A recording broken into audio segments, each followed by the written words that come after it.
Welcome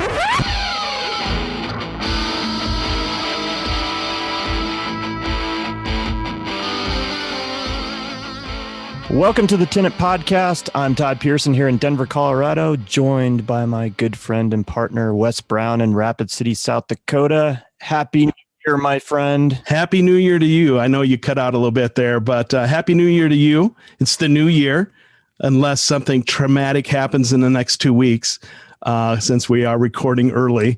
But yeah, it's the new year. I feel better already. I do too.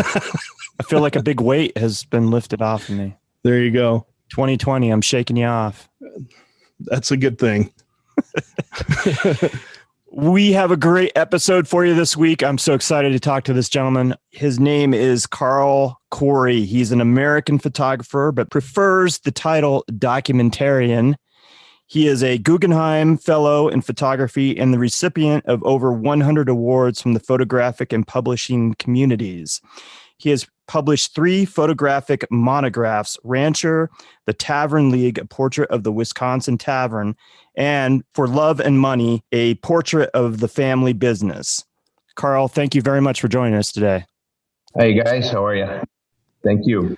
I love your work, and I'm so glad. I wasn't familiar with your photography up to about a week and a half, 2 weeks ago, and thank the Facebook algorithm gods.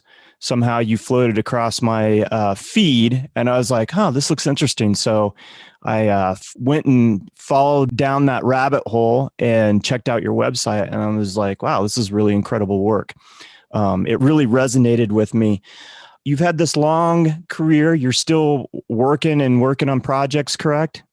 Yes, I am. I'm actually working on a 4th book that'll start printing in a few weeks. It's the Strand. It's a cultural topography about the communities along the Great Lakes. And I took 3 years to do it. And it was supported in part by the Guggenheim. Yeah. That one is what's coming up next. And it'll be a small limited edition book, hand-bound by a binder here in the Twin Cities and very nicely printed. And I'm kind of excited about it. You know, we're not sure the edition size. Probably about 500 copies will be printed, and that'll be it. Then it'll probably go to a trade book later, you know. But for now, I just want to do a really nice piece. Kind of a unique piece with it. So, yeah, I still work a lot. I mean, it's all I do.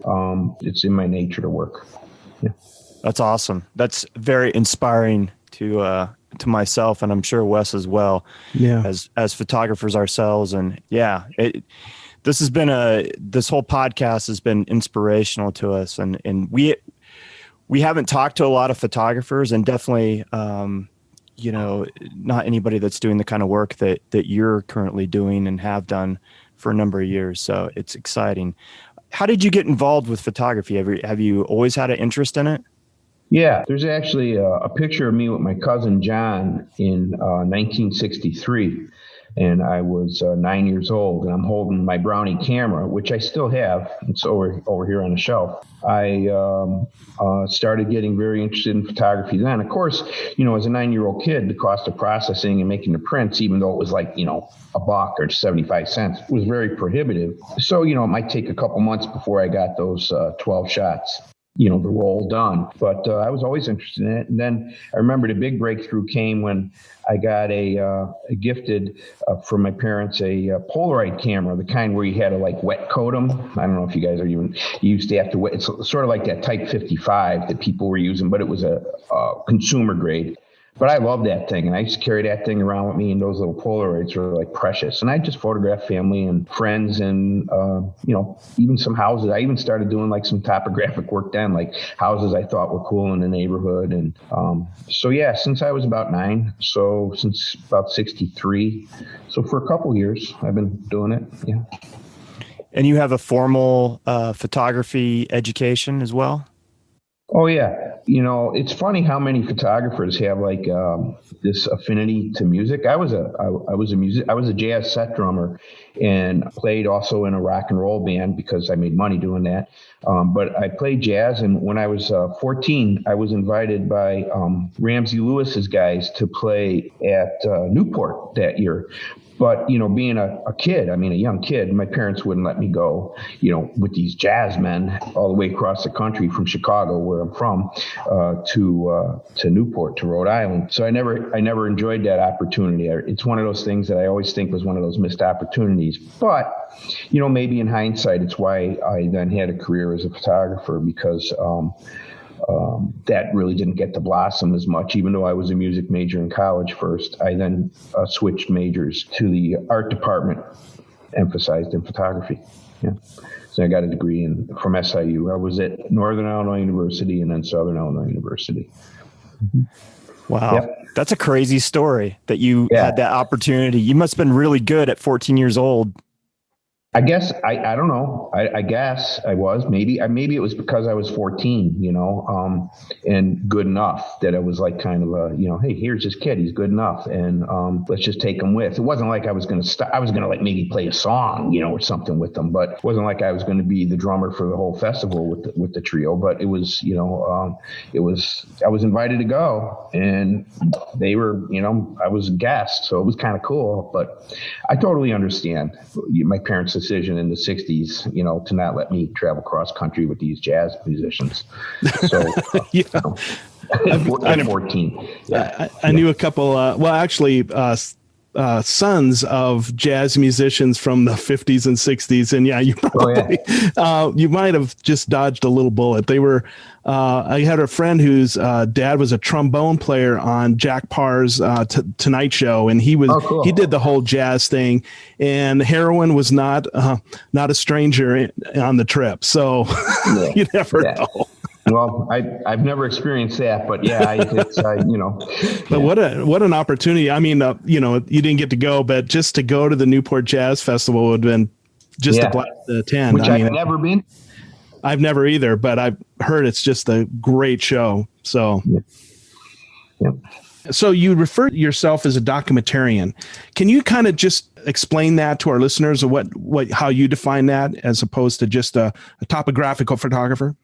Well, actually, the definition of a documentarian is one who, it is a photographer. It's a photographer who documents, is considered a documentarian. Of course, writers might think that they're documentarians, but it's pretty hard to document with words because there's not this will get me in trouble. There's not an authentic visual reference, when you write words, as opposed to presenting a picture, which, of course, as Sontag said, pictures are lies about lies. But the truth is that, the photographs I make are very honest as I can be. But I do, of course, take artistic liberties when I process them. I make them look as the way I want them to look, in terms of warm or cool, or, like you would if you were making a color print, just like the same thing, that kind of work. And I dodge and I burn, but I don't alter anything. I don't move people around or do any Photoshop magic, so to speak, Right. So that's why I couldn't call myself a documentarian, because if you look at everything I do, I think maybe almost all photographers are documentarians, because, it's what you have to rely upon this, except people that work in real strong narrative work. You have to rely upon this reality, right, in order to create the image, which is unique to the medium, more so than any other medium. Except maybe film. And, you need to rely on reality for film too. But the thing about a photograph is that reflective ability that it has, the ability to refer right back to that same single frame, if you will, over and over again. I don't think any other medium has the ability to document like, still photography. Yeah. I love that description of the whole idea of honest, that it's honest. Yeah. And I think that's a good description. I always describe, because I don't manipulate my photographs, and I always think of myself as a straight photographer. I'm not manipulating the environment, I'm not dropping in skies or any craziness like that.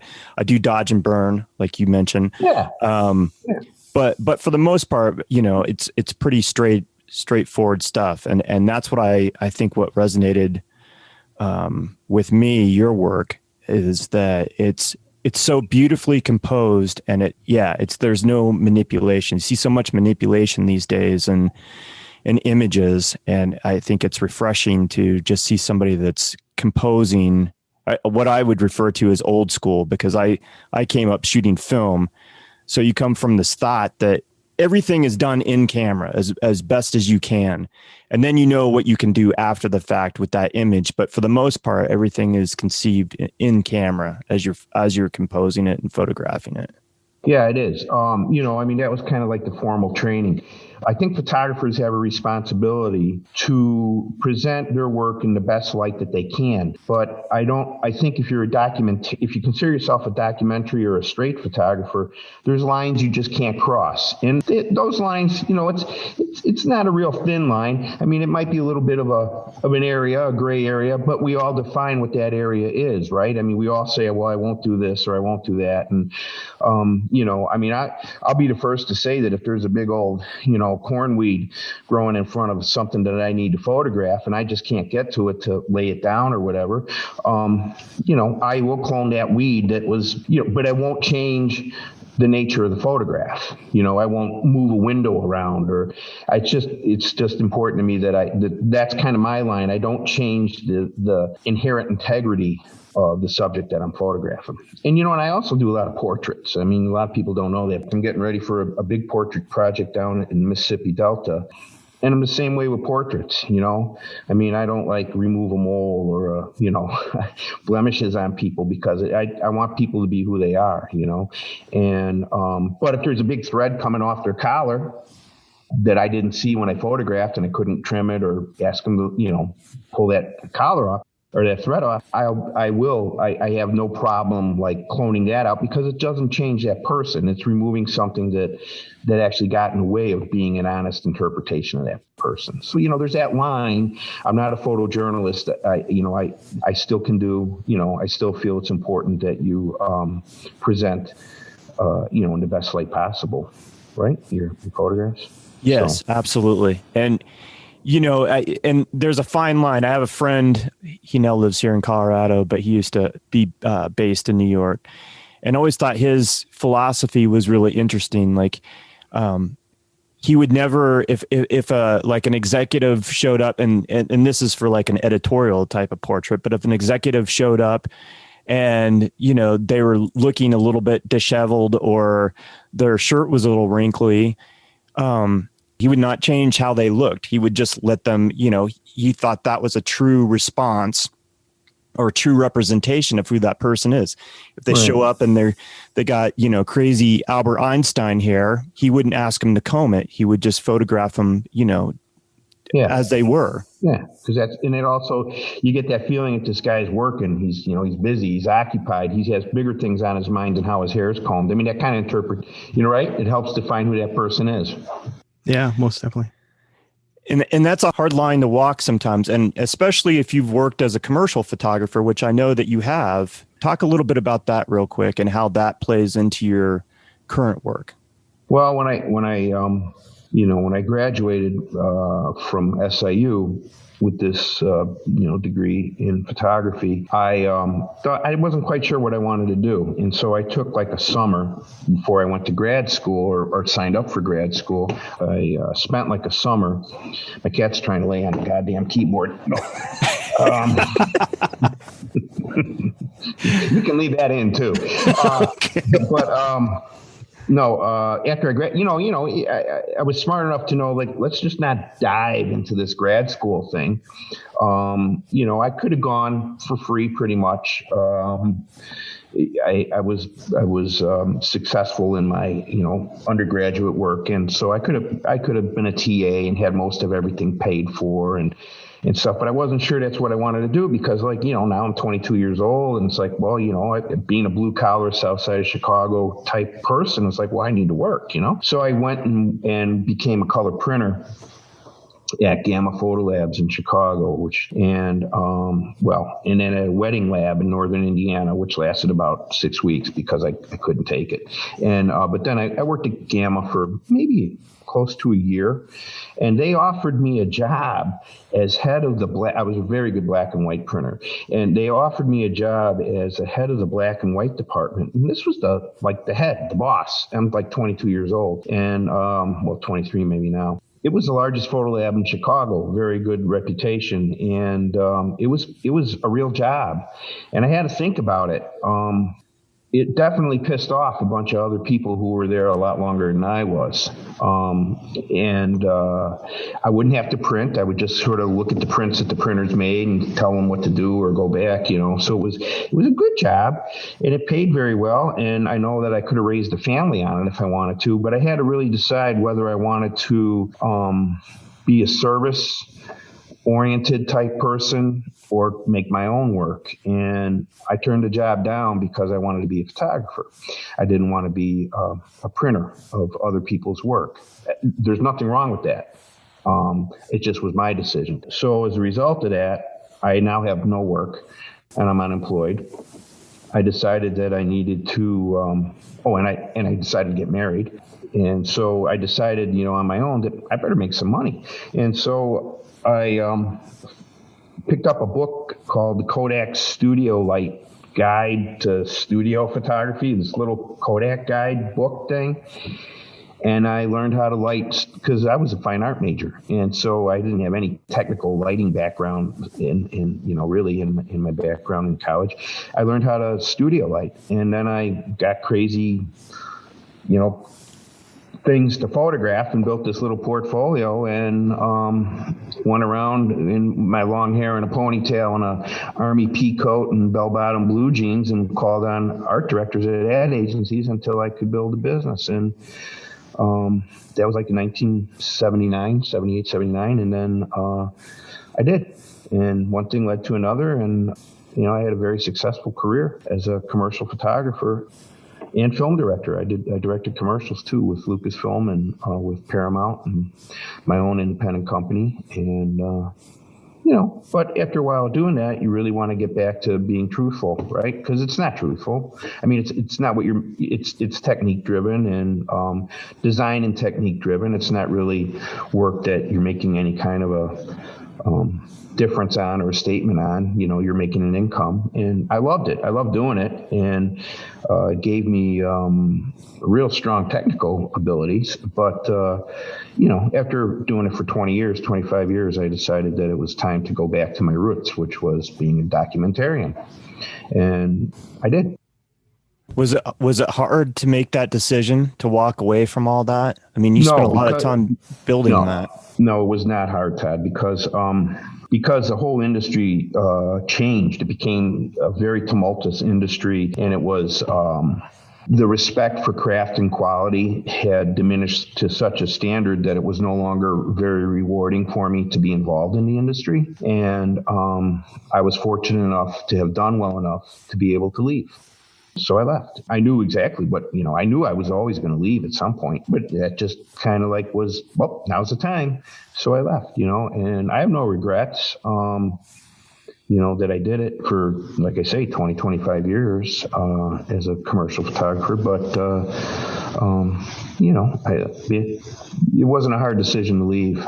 It just wasn't. It changed so much. It became so different, from what I was lucky that I got in on it in the grand glory days when we shot all 8x10 film, and had labs come and pick it up and process the film. And it was kind of it was great. It was really, you do one photograph a day, you spend all day, sometimes 2 days to make a photograph. And you were paid very well for it, but you worked very hard, and it was very competitive. So to succeed, you had to be good. But that changed so much that there was no reward even for the craft, for the ability of doing well in your craft. So, it's time to leave. Yeah. I agree. I'm glad you spoke to that. And that's where I was hoping you would go with it. I didn't know for sure, your mindset. I've had this discussion, as you can well imagine, with tons of different photographers in the industry and how much it's changed, especially with the advent of digital. And I saw the upper echelon, especially here in Denver, the guys that, that were doing incredible work, with the advent of digital within a period of 10 years, all of them decided it really wasn't something that they wanted to be a part of anymore. And if they were at a certain point in their career, they just decided that, I'm done. I don't want to participate in this anymore because it wasn't appreciated. The craftsmanship was no longer thought of, and people didn't appreciate it for what it was. You truly is, you're truly a craftsman, and that was the heyday. And it was disappointing to see. And I see with some of my former classmates from art school that have gone on and had pretty successful careers in photography. A lot of them are at that point too, where they're reconsidering where they're at and what they're doing, because with the advent of digital and people doing it really cheap, it's hard to make a living in the world of commercial photography. Yeah. Well, the real reason, any schmo with the camera is a photographer. Look at Instagram, Facebook, everything, Flickr, all those things. And it's like photomania. It's, so everyone's, a photographer, and that's fine. But not everyone's an artist, and not everyone is a great designer with the camera or whatever, and I firmly believe this. If you open any magazine now and you look at the ads, and you open any magazine from the 50s, 60s, 70s, 80s, and look at the ads, it'll be a remarkable difference. It'll be a remarkable difference in the quality of the photography, the quality of the art direction, the quality of the typesetting. All that stuff has been sacrificed, but we've accepted it. People have accepted it in exchange for spending less dollars.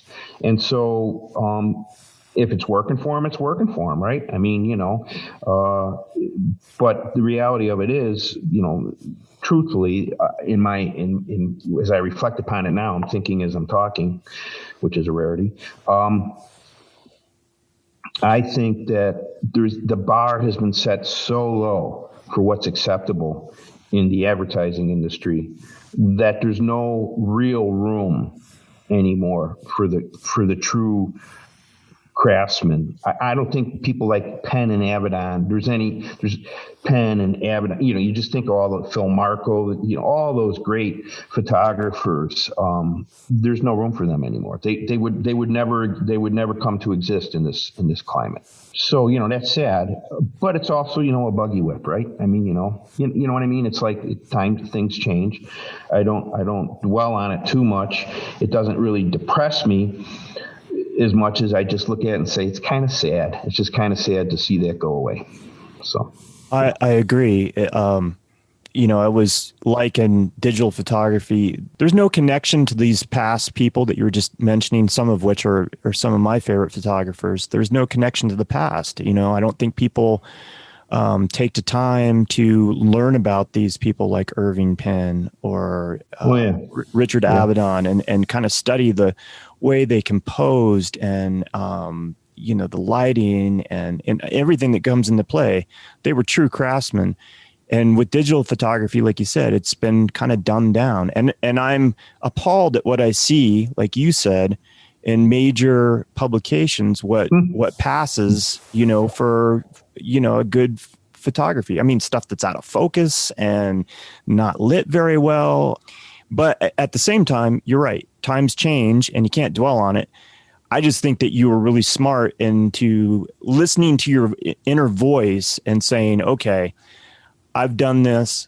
I'm in a position I can do this. And now I'm going to go explore what I want to explore. And I think that's very admirable. Well, thanks. And I will add this. I've never been happier. Literally, I've never been happier in my life in general,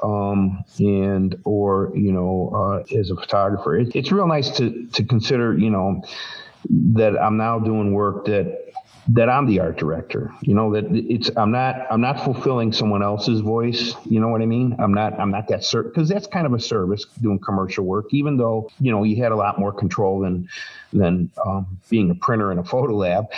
It's still a service. You still have an obligation to fulfill the needs of your clients. And if you didn't, you're not going to be around long. So I did that and I enjoyed doing it, but it was really nice to go back and not have to worry about any of that. The only person I'm really responsible to now is myself.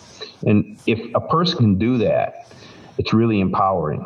It really makes you strong in the fact that but you have to be pretty critical of your work as well. You can't just say, well, I'm probably my hardest critic, and the hardest work I ever edit is my own. And I'm fortunate to have some friends and my mentor, David Gilmore from SIU, who I can still rely on when I get to that point where it's like 5 of these 20 got to go. And, I'll ask them their opinion, because it gets hard, it gets difficult, but it's like I say, it's just empowering to be able to work to your own voice. And I feel very fortunate that I'm able to do that now, just the way things went. Yeah, it's awesome. I think that's interesting that you have this group of people that that you rely on to help in the editing process, because I think a lot of times it's hard you're so close to the work. Sometimes you just need that fresh set of eyes and a different, perspective to help. I mean, I do it myself with one of my personal projects where I get opinions from other people because I'm just so close to it. How does that work? You just reach out to these people and show them the stuff and kind of, have them weigh in and then you narrow it down. You're from the thought of less is more. Is that correct? Yeah.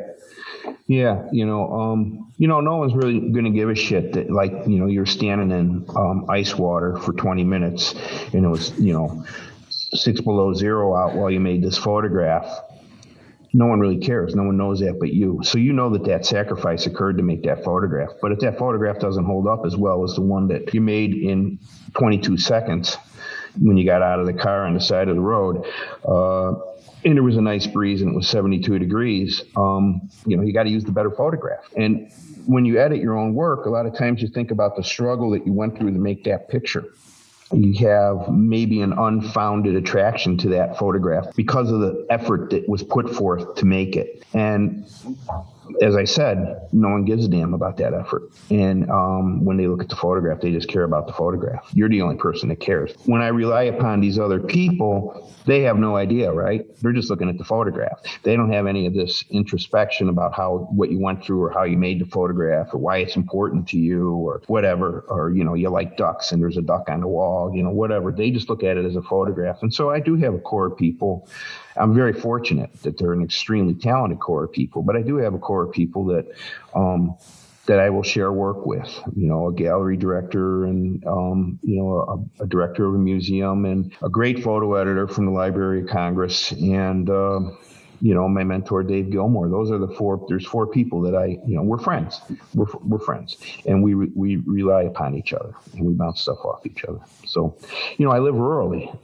So that's my juice, right? That's how I get it is with interacting with other people like that. So, was that a conscious decision to move to someplace small? Well, I was in LA and I worked with Lucasfilm and then Paramount Pictures and then I had my own little company with another fella who's still a really good friend. And we just decided that, being from Chicago, from the Midwest, my wife was like, we're just ready. When they put metal detectors in the middle school, and this was like 1993, 94, when they put metal detectors in the middle school, we just decided it was time to go for a different type of life. And we knew we wanted to come back to the Midwest. And being from Chicago, everybody in Chicago pretty much heads to Wisconsin when they want to, get out and relax and enjoy themselves. And I needed an airport. And so we decided to come to Western Wisconsin, 350 miles from Chicago, but to come to Western Wisconsin. And I fly out of the Twin Cities airports because I was still working. I was still directing film and I was still shooting ads. But we just left and came here and bought a little farm and fixed it up and lived on it. And most recently, 5 years ago, we sold that and bought this little place in the woods, and I built this studio. So, it was a real conscious effort. Don't you like how I answer a question with like 500 fucking words? That's awesome. I love that. I mean, I think that's fantastic. Simple question. I go down this road. But it was conscious. But the reason behind it, I wanted you to know the reason behind it. The reason behind it was my wife, and we've been together since 1977, and she worked with me in my commercial business. She was my partner in that. She did all the book work and bookkeeping and crews to put the crews together. She was instrumental in that. But when she was right in saying, look, this just isn't, and I was right with her. I was like, I can't take another sunny day. Give me a thunderstorm, please. Let's see some snow. So it was just time to leave Los Angeles, Southern California. Usually it's the other way around. The people that are in the Midwest are like, I don't want to see another damn snowflake, and I'm going to leave. Exactly. So depends on what you get tired of, right? Now there is this whole thing we're thinking like, maybe it'd be nice, like, it'd be kind of nice if January, February, and a good chunk of March we were like in New Orleans or Charleston or even, Central California. So we're kind of thinking we might start doing that a little bit, just to get out, Yeah. Yeah. Well, that's one of the wonderful things about the world we live in now is, if, like you said, you're close to a major airport, so you can get anywhere you want to. But with technology and the internet and everything and the kind of work that you do, you don't need to live in a, big metropolitan area, which is really, I think, refreshing, at least to me. Yeah. No, I'm with you. The only city I'd really want to live in now is probably New York, and Manhattan's. I know more about Manhattan now than I do my hometown of Chicago, because I haven't really spent much time in Chicago, but I spent a lot of time in New York, and I love New York, but Manhattan has changed so much in the last 10 years. It's become so much more of a Disneyland and less of a neighborhood that, it'd be difficult, but I'd still choose that as the place to live. But it's just such a struggle. It's so expensive that it just isn't worth it. Especially at this stage of my career, it just wouldn't be worth it. But I visit a lot, and I work there a lot. And so, or I have business there a lot, so I go there. But, it'd be tough. I'm right with you. So what's nice about living like this is that, like, there's not that struggle to survive, right? I mean, that financial, I don't have that financial burden or any of those kind of struggles that, it frees me up to do my work. I mean, it's empowering not to really have to worry too much about income or money if you're an artist. I mean, it's very difficult to be an artist and very difficult to make a living doing it. And so you can take more risks and you can fail, and you have to fail to succeed. So, all that figures into a choice, right? Of where you live and how you live and what you do. You have to be a gazillionaire to live in New York and be able to fail and take risks. You can't take risks if you're just a normal person. You have to, be right on it. So, So while we're on this kind of topic, are you a pretty frugal person? It depends who you ask. It's all relative. But yeah, I guess, I don't buy new cars. I like nice cars, but I don't buy them new. But by nice cars, I mean, I like German cars that are dependable and solid and, have a good stereo in them because I spend time in them. And, but I travel extensively for my job in a 1983 Winnebago Mini Winnie. It's 20 feet long. It's restored and it's nice, and I did most of the work myself. But I enjoyed doing it. But it's a 1983. It's not a new Mercedes camper, and I love it. And so in that respect, I am kind of frugal,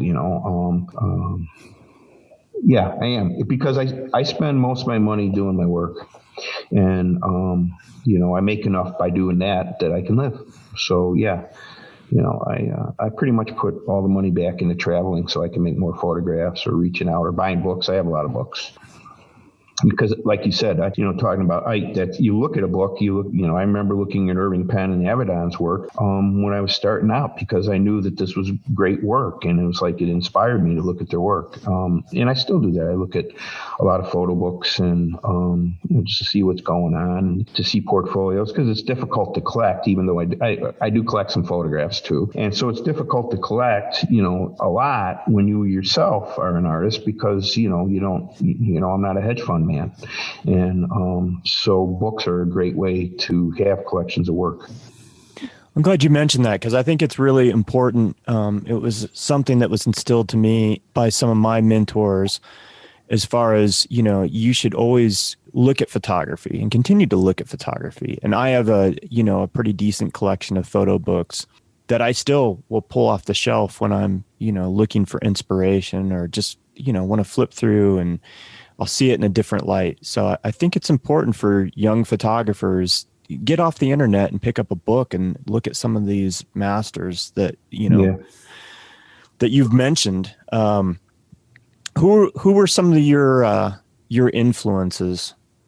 Well, Avedon and Penn exceeded the realm of commercial work, right? So their influences on multi levels for me, both as an artist, photographer. I don't like that term artist, but as a non-commercial photographer and as a commercial photographer, they influenced me on both levels.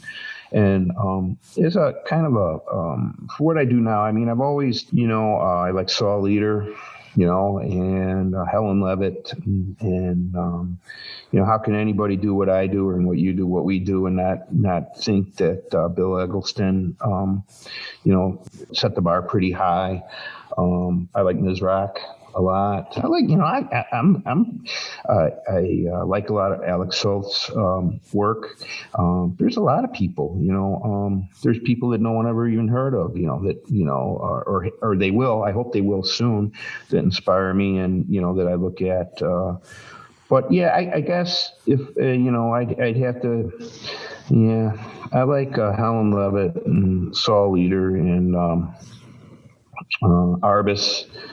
I got some Eugene Smith prints. There's, those people. I'm not. And early on, also Paul Caponegro was really important to me. Even though I don't do work anything at all what he does, I have some Caponegro prints too, and because his work is so inspirational. And the last thing I want to do is look at my work on the walls. And so I have everybody else's work on the walls. I know what my work is. Why do I need to see it? So I really don't put it on the walls. And so it's except in the studio, I have a couple pieces, because people come over and we'll have a little business chat, and it's good to have a couple of your pieces on the wall. But in my house, there's not one of my things on the wall. I like those early color guys. I like those pioneers of color photography, And I also like Zarkowski's work, I had talked to him a couple times when he was at MoMA, and he's a very gracious man. He's a really, really good man, a good supporter of young photographers. And I was a young photographer at that time. And, I didn't know that he himself was a photographer, and I didn't know he's from Ashland, Wisconsin. But he was he was instrumental in encouraging me to follow my own path too. So, yeah. In this day and age, are you still shooting film, or have you moved into the digital realm with your work? Well, I shoot digital. It'd be tough. I was just talking to somebody about that. It'd be tough to go out and shoot, a couple hundred rolls of film for a project, and then come back and have it processed, and then have it scanned, and then make prints. It would be financially prohibitive to do some of the projects I do without a lot of funding up front. And I'm not a big grant chaser. I just, I don't spend my time chasing grants. And I would have to if I wanted to do that, because, it's tens of thousands of dollars to just in film and processing. So in that respect, the advent of digital has been very good. Plus, the quality of the photos, you can carry a camera in your hands. It looks like it's a 4x5. And I use little handheld cameras, but I approach it just like I'm using a larger camera. That being said, I most recently got a Mamiya press camera and worked with a local high school kid who was in the CAD cam, and we developed a little back so that I can mount a a leaf digital back on it, which is huge. I mean, it's truly a 6.4. It's the biggest sensor they ever put. It's only 33 megapixels, but the pixels are big, and so it's a real nice, smooth, great portrait camera.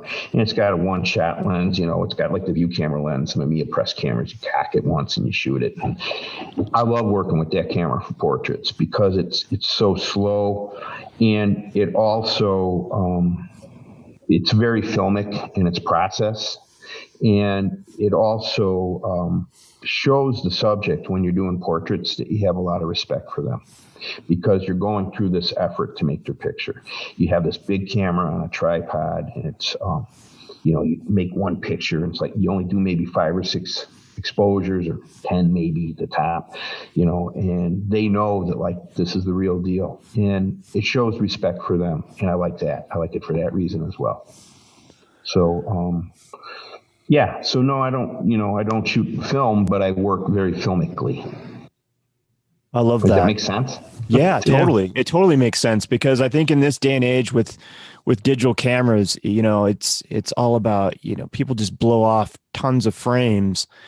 And I don't think that, back in the advent of photography, it used to be a big deal when you had your portrait made. It was, you might only get one photograph of you, in your entire lifetime. And you saved up money in order to make that happen, the family photograph or a portrait of yourself, because it was, it cost money. And, people took it seriously. And now with the advent of digital and technology and everybody has a camera in their phone, it's not looked upon the same way. So slowing the process down. And I love how you melded, digital technology with an older film camera, figured that out.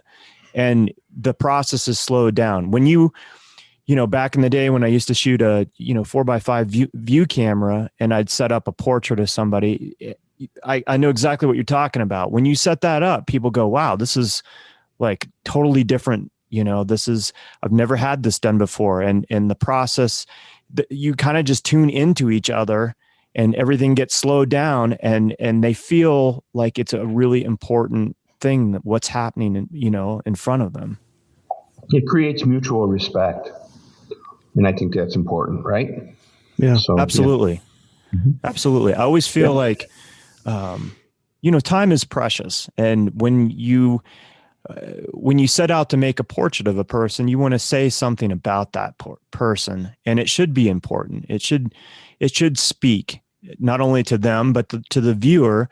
And I feel like it's a huge responsibility for the photographer. If you're doing it right with the right intentions and the right thought,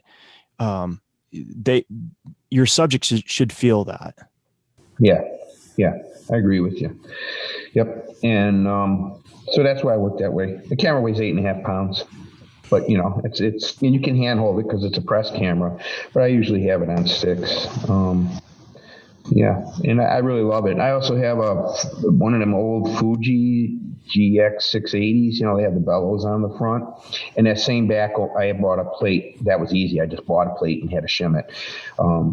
That'll mount that leaf back on that camera as well. And so I can go from, a true studio camera with bellows and that to this other camera. But I kind of prefer the Mamiya press camera. I call it the Ludo Flex because it's such a old technology cobbled together. And even that digital back is like from 2007, which is like, woo, it's an antique, right? And but I bought it because it really is, in my mind, it yields the best portrait tones for what I want to do with portraits. The old leaf big with the big sensor. I don't care about megapixels. I don't care about that. So, but yeah.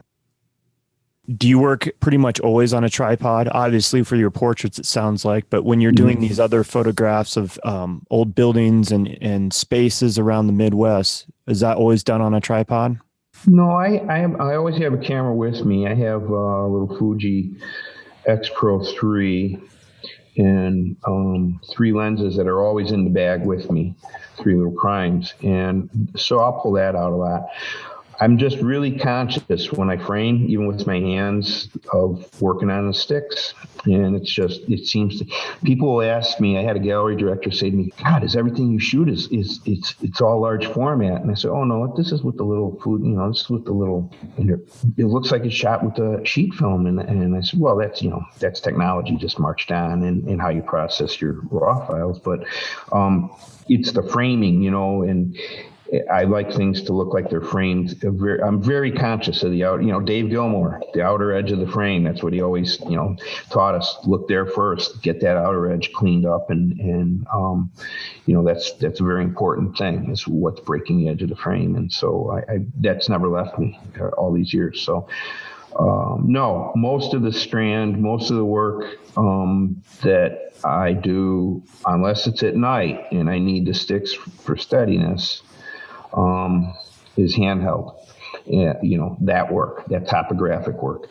But again, if it's dusky, I've always got tripod with me. If it's dusky or dawny, I like dawn. I prefer dawn. If it's that kind of twilight kind of light, then it's on sticks. Or if it's at night, it's obvious you can't hold something for a 30-second exposure. But yeah.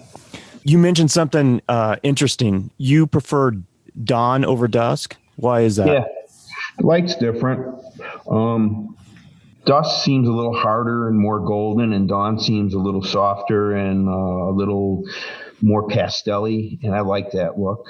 I like that kind of pastel color in the sky, versus the hard golden light magic hour type thing. So, and it's also it's a psychological. When I photograph, it's like going to church for me. It's like really kind of I feel very in tune with my surroundings and with what I'm doing. I hate to use the word spiritual, but it's kind of that way. It's kind of like it's an event, and I enjoy it very much. And it's refreshing, rewarding. It's good for my soul. And there's something about that happening in the morning. I mean, I think that's the reason church was always in the morning. I think it's that time of day when you're most aware. And how I work to accommodate that is that I'll arrive in an area and I'll drive through it with the little Winnebago, and I might get out and make some photographs, because who knows, it may never look as good as it is right there. But I'll make a little mental note, or even a note in a notepad, that I want to be back at this location at dawn. And, and where will I shoot? Well, there's the east, there's the west. I'll know what side of the building I want to be on, or the structure, or the scene. And I come back, and this came from the commercial work, right? So basically I was scouting my locations the day before, made a few pictures, and to guarantee that I got the photograph that of this thing. And then I go back, and when I think the light will be really nice at dawn. And you got to know where you're going, because at dusk you can get there before it's dark, but at dawn you're there when it's dark, and you wait for the light to come up. So that's kind of how I work with the dawn thing, is that I was there the day before, the evening before, the afternoon before, and then once I'm through with those dawn shots, early morning shots, I have breakfast and go back to bed, because I've been up since like 4 o'clock, and probably didn't go to bed till 11 o'clock the night before, because it's light in the summer till then. And then I move on to the next location and do it all over again. That's the one thing. I do a lot of landscape photography, and that's the one thing I like about doing early morning. And I'm not a morning person, so it's always hard for me to do dawn shots. But I just love that, you set up and then you're kind of chasing the light just a little bit, waiting for that right moment. And when it happens, it's magical. And it is, You're kind of crunching out before any light, and you're setting up, and then you're kind of waiting, and it's a moment of, you can kind of, let your mind wander. And then when the light starts coming up, it's really a magical moment. I never made the connection to going to church, but you're right. And that probably why I feel that way is because it is kind of a spiritual thing almost, I like that. Great metaphor. Yeah. No, thanks. Yeah. So it's always quieter too at dawn and dusk. People are up moving around, at dusk, and dawn, you're not fighting people, or, and you have a smaller window, than you do with, the light changes so fast, And so you better have all your ducks in a row. So I can appreciate that. That's cool. Yeah, I love the fact that you're scouting these locations. You're ready to photograph it, but at the same time, you scout and you're making notation of like, hey, I need to be here at a certain time in order to capture this. So a lot of thought put into it. People might not, if they look at your photographs, they're not probably thinking about the fact that this is all planned out, they're probably thinking this is just happenstance. Oh, he's lucky. He knows where he needs to be just, by intuition, which you do, but there's some thought put behind it as far as, the scouting end of it and knowing what you're doing. Yeah, it takes a lot of work and perseverance to be lucky, doesn't it? Yeah. Absolutely. One of my favorite experiences, I was in Jackson Hole for a conference. I would get up every morning and go shoot the Tetons. And one morning I'm sitting on this edge of a draw and waiting for the sun to come up, and a female moose comes walking in front of me and then starts just eating the tree below. Well, she was below me, but just started eating the leaves off the trees. And it was just a moment. It was just me and her and the mountains, and it was just an incredible moment. Yeah. Yeah. Yep. And that's some of the serendipity that occurs, but you have to plan for that, don't you? Yeah. Right? You have to be there and get there. The other reason, and I really didn't touch on it, there's another reason I like to work in the morning too, is because some of the areas I work in are extremely compromised. And so it can be pretty dangerous to be there in the evening in some of these areas. So the other side of that coin, and another reason I like the morning in some instances, is the fact that there is, like you said, there's no one around. And so I'm less of a intrusion, and I can get the job done. And so that, I do photograph, in a lot of, like I said, compromised demographics. So it's good for me to not bring too much attention to myself, Right. That's a good point. I'm trying to be honest and helpful. The reason I'm there is to be honest and helpful. That's not obvious right off the bat, is it? So, right. Yeah. So that too. So you focus a lot on rural America and small town America, which I feel is, that's what America really is. That's the heart and soul of America. Is that kind of the thought process as far as why you're drawn to these places that are kind of get overlooked, or, you drive by them on the highway? Do you like just getting off the main drag and exploring these places? Yeah. I mean, I've been everywhere at least once in America. Most places twice, a lot of places multiple times. Yeah, I am. I do like rural America and small town America. For the reasons you said, I think that's kind of the history of this country was, more built around the small town and such. It's also a matter of logistics. If I go to a city, I need to be there for a week or 2 weeks in order to work. And I walk a lot. I walk a real lot when I do these projects. I probably walk 8 to 10 miles a day when I'm working. And I do work in the cities. And the project on the Great Lakes, I did work in, in the secondary cities. I intentionally avoided the 4 big cities because they're books in themselves, they're projects in themselves. So I pretty much avoided Milwaukee and Chicago and Detroit and Cleveland.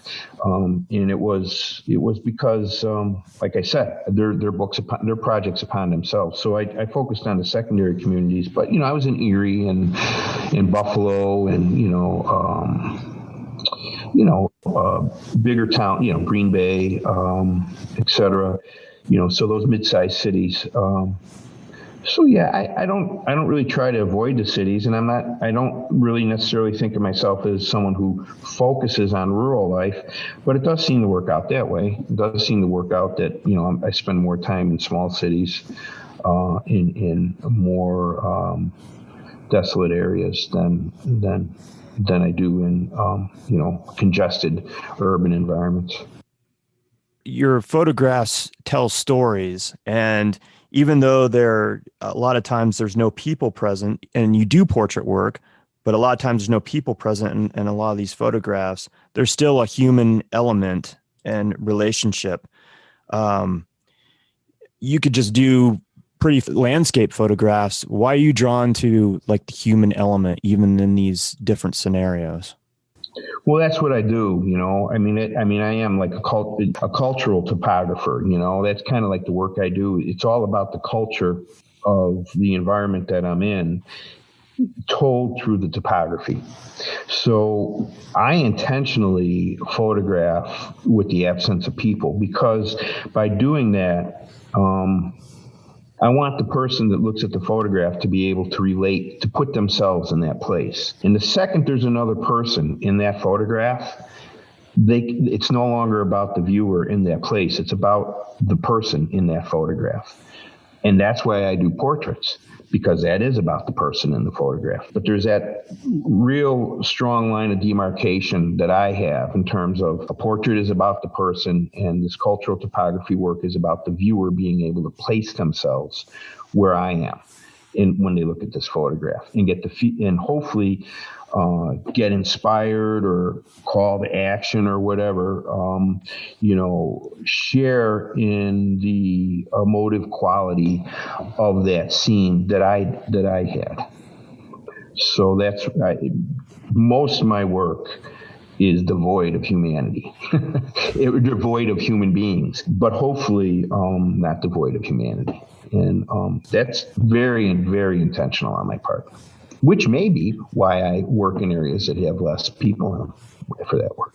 I mean, that might be. I never really thought of that. Maybe it's because it's a little easier for me to have these empty scenes, these empty topographies in a less populated area. Maybe subconsciously that's why.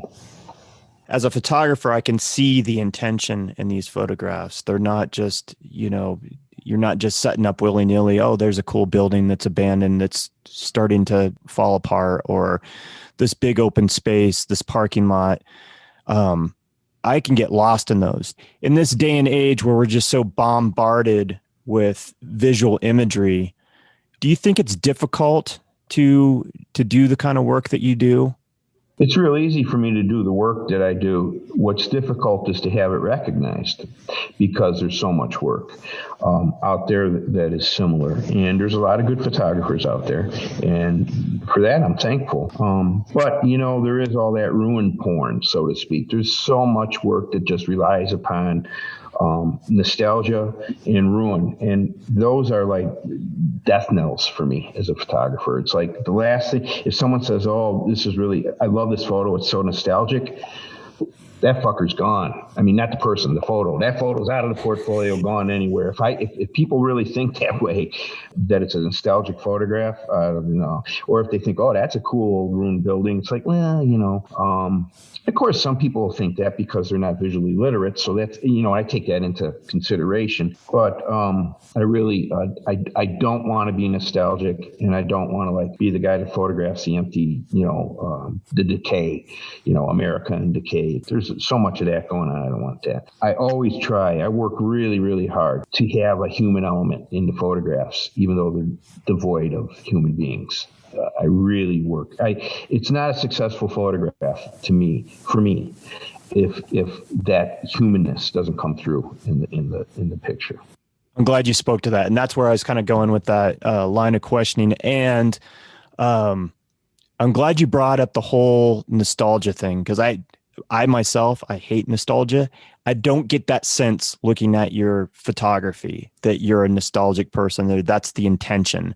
And so I thought that was interesting that you brought this up. That was going to be another question of mine, that if it relates as being nostalgic, it gets thrown out. So I think that's, I'm glad you addressed that.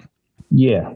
I mean, I don't want to be the Thomas Kincaid of photography, So it's not in my DNA.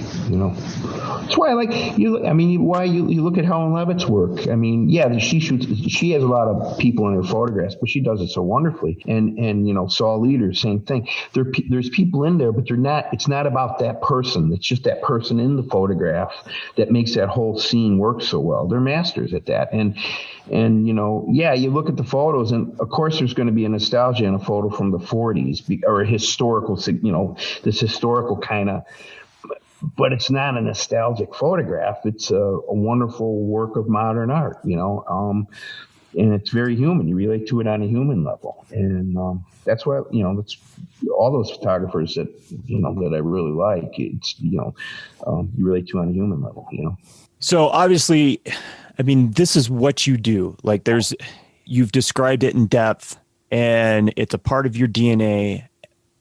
Is it hard in this day and age? Is there still a place for photo books? I love photo books. Wes loves photo books. You obviously love photo books, but we're of a different generation, Well, we ain't dead yet.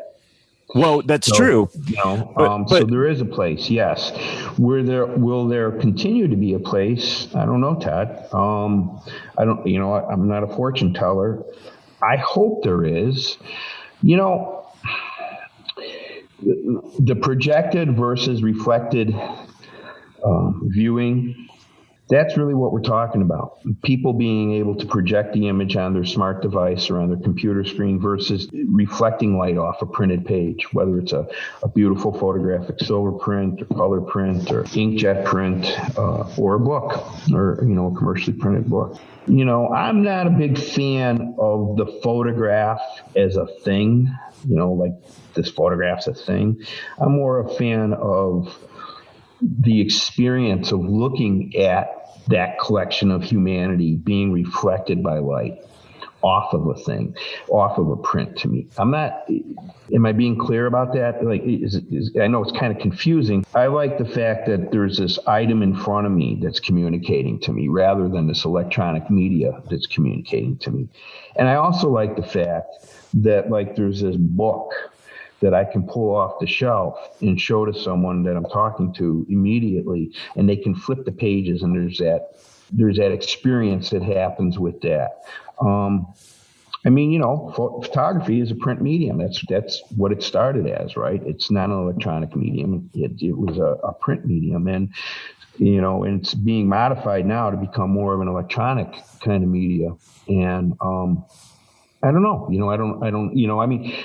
I think the shit hit the fan, a long time ago with Instagram and Facebook in terms of, the photographer, the oversaturation and the dehumanization and the negligence that curators and photographers experience because of the fact that they're just oversaturated with images. I think that happened probably a while ago, but still there's the photo book, right? I mean, people still buy and collect and look at photo books. For me, it'll never replace looking at a photo book. The medium. I don't know what a 20-year-old photographer or 25-year-old photographer now thinks. I know there's so many of them that believe that there's no reason for books or for prints or anything, but I don't know. It's pretty hard to collect, I guess that whole Bitcoin thing happened, that there's that whole about buying a part of an image that you don't own, which is someone tried to explain it to me because they wanted me to get involved, and I just couldn't comprehend, well, how does that work? You sell your work, and Wes would own 50% of it, and you'd own 50% of it, and then you could sell your share in the work. I can't wrap my mind around that. I can't wrap my mind around that as a collector, that you have a percentage of ownership to a piece that you never really have in your possession, and you can look at it on a computer screen. I just can't, I guess I'm just too old fashioned that way. So yeah, for me, I think prints are extremely important. I think there's nothing like looking at a beautiful print in the right light, right? Right. There's the computer screen, the iPads, tablets, they'll never replace that experience. Plus, you can't collect it. You can't invest in it. And as artists, we need people to invest in our work, right? I think that as the appreciation for fine photography, fine art, any kind of art, music, musicians are struggling. Oh Christ, I mean, as that depreciates, it devalues, and as that devalues, then the quality of the work depreciates, and it devalues even more. And it's like this tumbling cascade of denigration of a craft.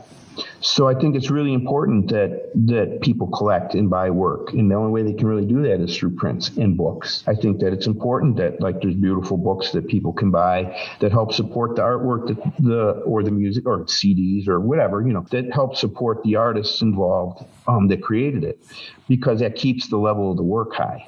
So, there's a lot of reasons that I really hope, not only the experience, and, for me, I'm fine, if I never sell another print, fine, but for artists in general, for photographers in general, I think it's important that they understand the importance of selling their work and of having work available to collectors and of getting their work into collections. And because otherwise you can't do it, right? If you're not supported, you can't do it. So what I like about the photo book and the prints are, number one, I like the tactile nature of it. You're flipping through the pages and you feel it. The light, the reflective light, like you were talking about. I love that. But also when it's on Instagram or Facebook or Flickr, the viewer chooses what images to look at. When you produce a book, the artist chooses what photographs you look at and in what order, theoretically. Very reminiscent of the days of the album or the cassette tape, where in the studio, the artist is, the musician is saying, here's the songs that I want on this album, and this is the order that I want them played. It's a bigger picture. So in the photo book, here's the images I want you to see, and here's the order that I want them to be seen in. There's a bigger meaning behind it than if I'm flipping through Instagram and just scrolling up at random images. So I love the control that the artist has when they produce a book or certain prints or anything like that. Yeah, I totally agree with you. It'd be like watching a film without an editor involved, right? Right. Yeah. There you go. That's a good analogy. So editors can make a film, and can really save a film and make a film really great by the way it's edited. And so I totally agree with you on that. I think it's the sequencing of books. You have no idea. Well, I spend a lot of time sequencing books and images and thinking about the order and the flow, because I have a film background as well. And so to me, it's very important that what follows. And I think that's a real good point, Wes. And I take it well. You actually helped me verbalize that, think about it, and put it into perspective. But it's absolutely true that that it's important that people see the order of a portfolio. Right? I mean, what do you end on? Where do you start with? What's in the middle? What follows what? And in a book, same thing. And a lot of time goes into sequencing work for me in terms of how it's seen in books. And when I make these little special edition portfolios, there might be anywhere from 10 to 20 prints. What goes in that portfolio and how it's sequenced is very important. The editing. Yeah. So I'm glad you brought that up. It's a very good point. So I would like to, can we talk about the process of putting together a book? And let's start from like the idea. So you develop an idea, the Strand, and I'm going to go around the Great Lakes and take images. What's that process like? It wasn't just a collection of photos that you put together. This is an act that you're actually pursuing. Is that correct? Yeah. All the books I did were from Rancher through the Strand now were all very conscious bodies of work that were intended eventually to be books. I knew when I started that this should be a book. It's because it's just too much work for a portfolio, right? The Strand, I shot 4,217 frames, different frames. The book is 140 of them, but it's 140. That's way too many pictures for a portfolio. So how do you share that work, and how do you have people feel the magnitude of the Strand? Well, it's through the ability of doing a book. That being said, I'm not sure, but I think it was Mark Twain, Samuel Clemens, that said, write about what you know. And I take that very much to heart when I make photographs. I know about America because I've traveled so much across it that's why I photograph primarily, because it's what I know. It's what I'm more intimate with. And being from Chicago and a Great Laker, right? I'm a Great Laker by birth. I was always attracted to the Great Lakes, and I've traveled around them, and I thought it was important to do that. And I just think it's important that I say that, you don't need to go to China, to make a portfolio, or to go to these exotic locations, or Africa, or wherever, or Antarctica, or anywhere to make photographs, because they're in your backyard. And I think you'll make better photographs if you make photographs about what you know. You'll make photographs that are more human, because there'll be more you in it. So all the projects I've done were always intended to be books. And the process, you want to know the process? Sure. Yeah.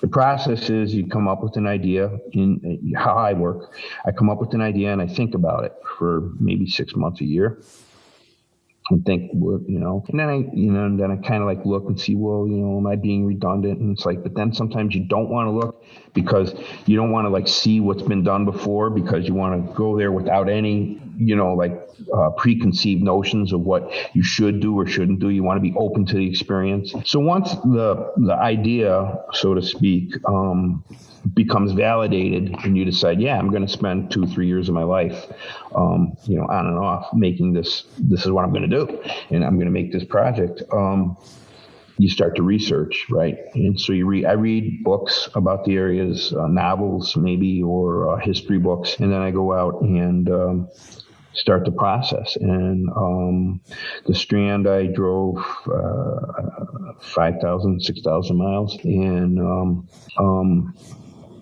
went out in multiple trips and started to photograph. And you find that the project will evolve over time, and you realize, I have all these photographs from Lake Superior that are of whatever. It's like, and they'll all be similar, of course, but in my mind, there's these big differences between photographs that two other people may look at, and they look almost identical. But I don't want any more of that type of photograph, because I have them. I have that story told on Lake Superior.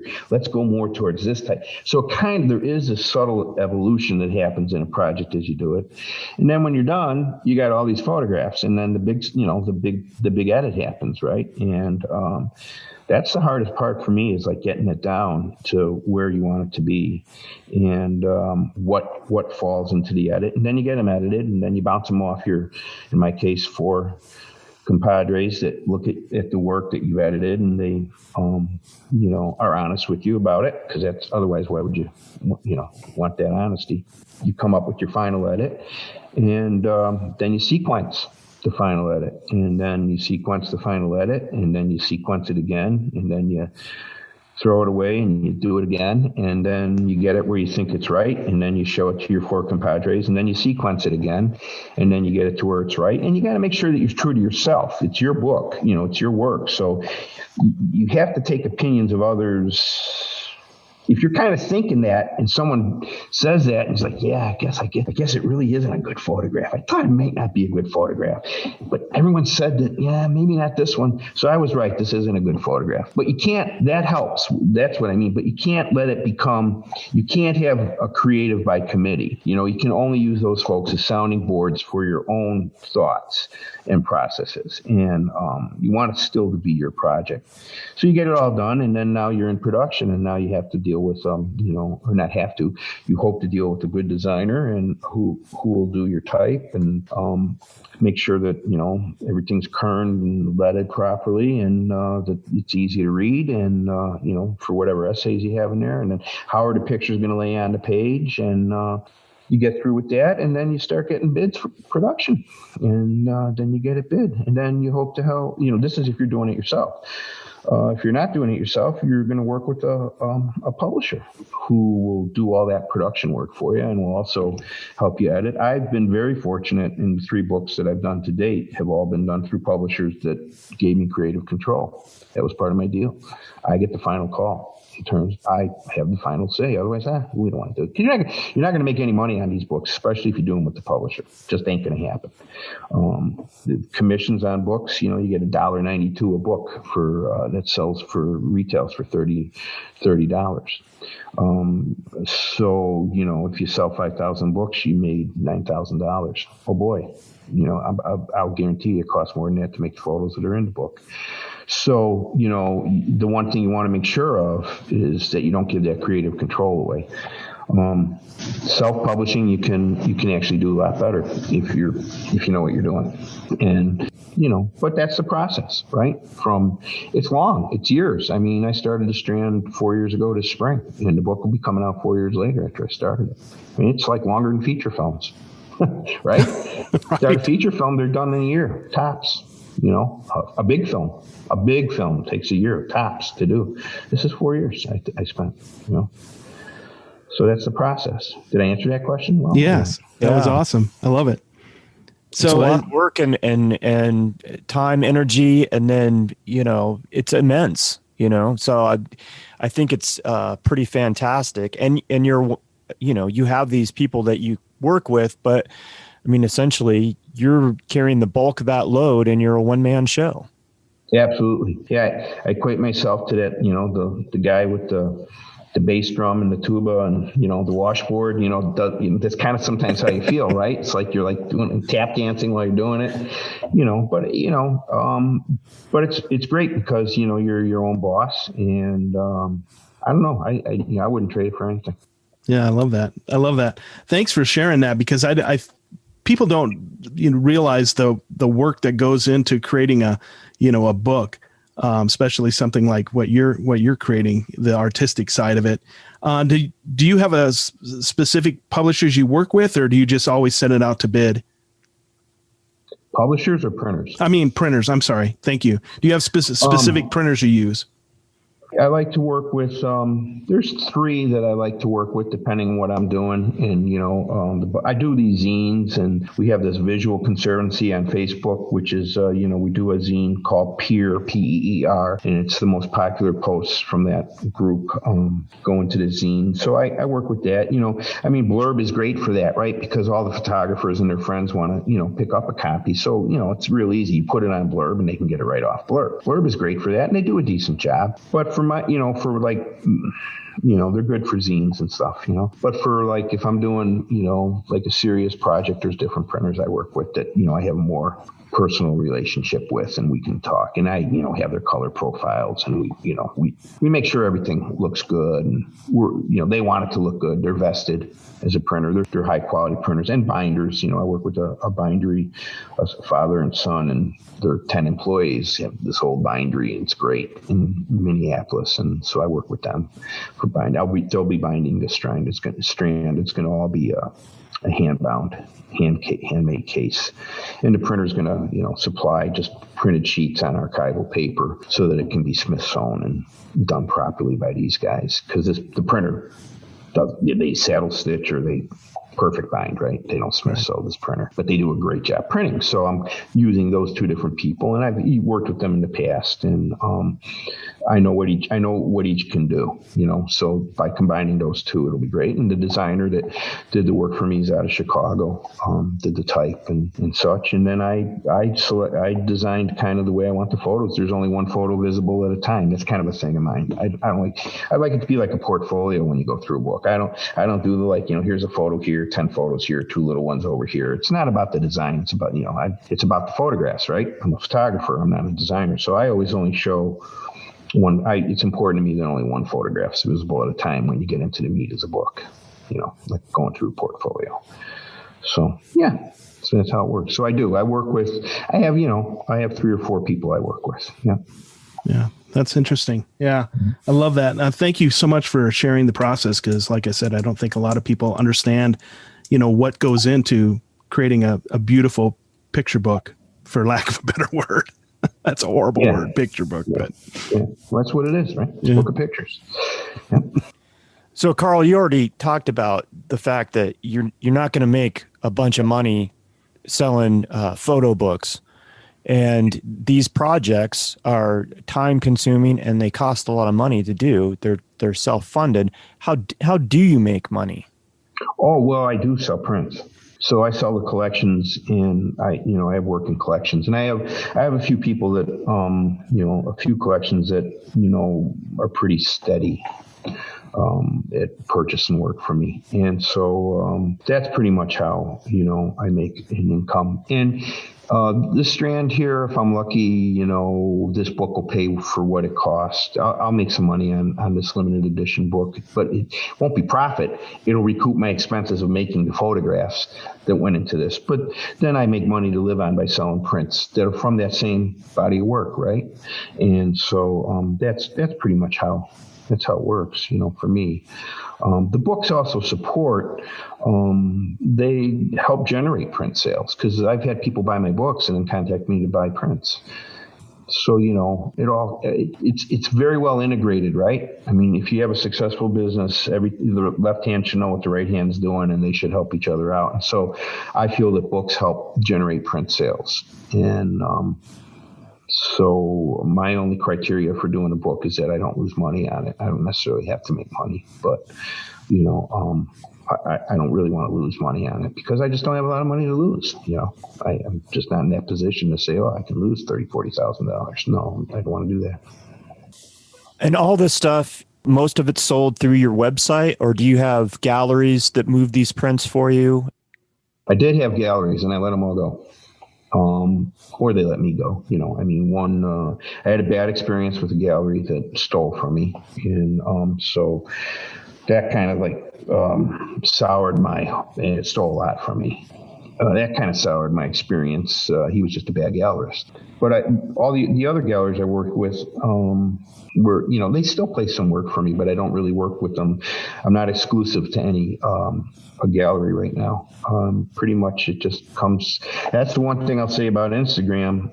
I've sold a lot of prints off Instagram. People have contacted me and purchased prints. Collectors have contacted me, and then I have a little mailing list of curators and such. And like I say, I'm old. I've been around for a while, and I know people in places that that we have mutual respect for each other. And if they think something's right, they might tell their friend, at another museum or another collection, hey, I hear you're looking for some cultural topographic work. You should take a look at Carl Corey's work. And lo and behold, boom, I sell maybe a few prints to them. That's how it works. Now it's kind of word of mouth, and so I'm pretty low key on that. I thought I had to have a gallery. I want to go back and have a New York gallery or a Los Angeles gallery. And it's like, you know what? I don't know. I don't, they're struggling. I don't really know what galleries can do for you now. I really don't. Dealer, a good dealer can do a lot for you, but you better make sure you have a really good, honest dealer that has your best interest in mind. That might be more difficult than it sounds. So yeah, most of my work is sold direct for me by far. Plus, you have the whole deal with galleries taking their cut too. So it probably is a way better deal if you can do it yourself independently. Yeah, I never begrudged a gallery taking their 50% because I think that they have an extreme, you look at a gallery in New York, what they're paying for, they could be very easily paying $30,000 a month rent. Mm-hmm. And, they got to make sure that, they turn a profit and that they can, support. They probably have a preparator and they have a registrar and they have, a gallery director. And then there's there's the assistant director. And then there's the person that ultimately owns the gallery, the man or the woman behind the curtain, right? And that's pretty much how a gallery business works. And, there's a lot of money. There's 5-6 employees there. And I think that trade-off is well worth it if they're a good gallery. I really do. And so I will never slam a gallery. Not that you were, but I support galleries and galleries. I just think they're going through such a tough time right now that it might not be the right time for people to approach galleries or to think that, that they can actually do better for you than you can maybe do on your own if you approach it in the right way. Does that make sense, Todd? Oh, totally. And I'm glad that's kind of where I wanted you to go with it to speak on that. Yeah, we're definitely not anti-gallery, but we hear from a lot of people that sometimes the gallery, because they're struggling so much and because there's so much overhead involved, that sometimes it just works better in the favor of the artist to be selling those direct or independently. But we know plenty of people that are in galleries that have a great situation and relationship, and they move a lot of their photographs or art or what your paintings, so it's just always interesting to get different perspectives from different people. So. And I also think a lot of photographers are very difficult people, and so maybe they need to have a gallery, right? Some people just shouldn't be the front man, and so. I think in that instance, if you're not a very personable person, it's probably better off to let someone who is deal with the public on your behalf. And there's a whole credibility thing too, right? That comes with being involved with the gallery and everything. And that can really help advance someone's career. At my particular stage, it doesn't really matter to me whether I'm with the gallery or not, because, it just doesn't.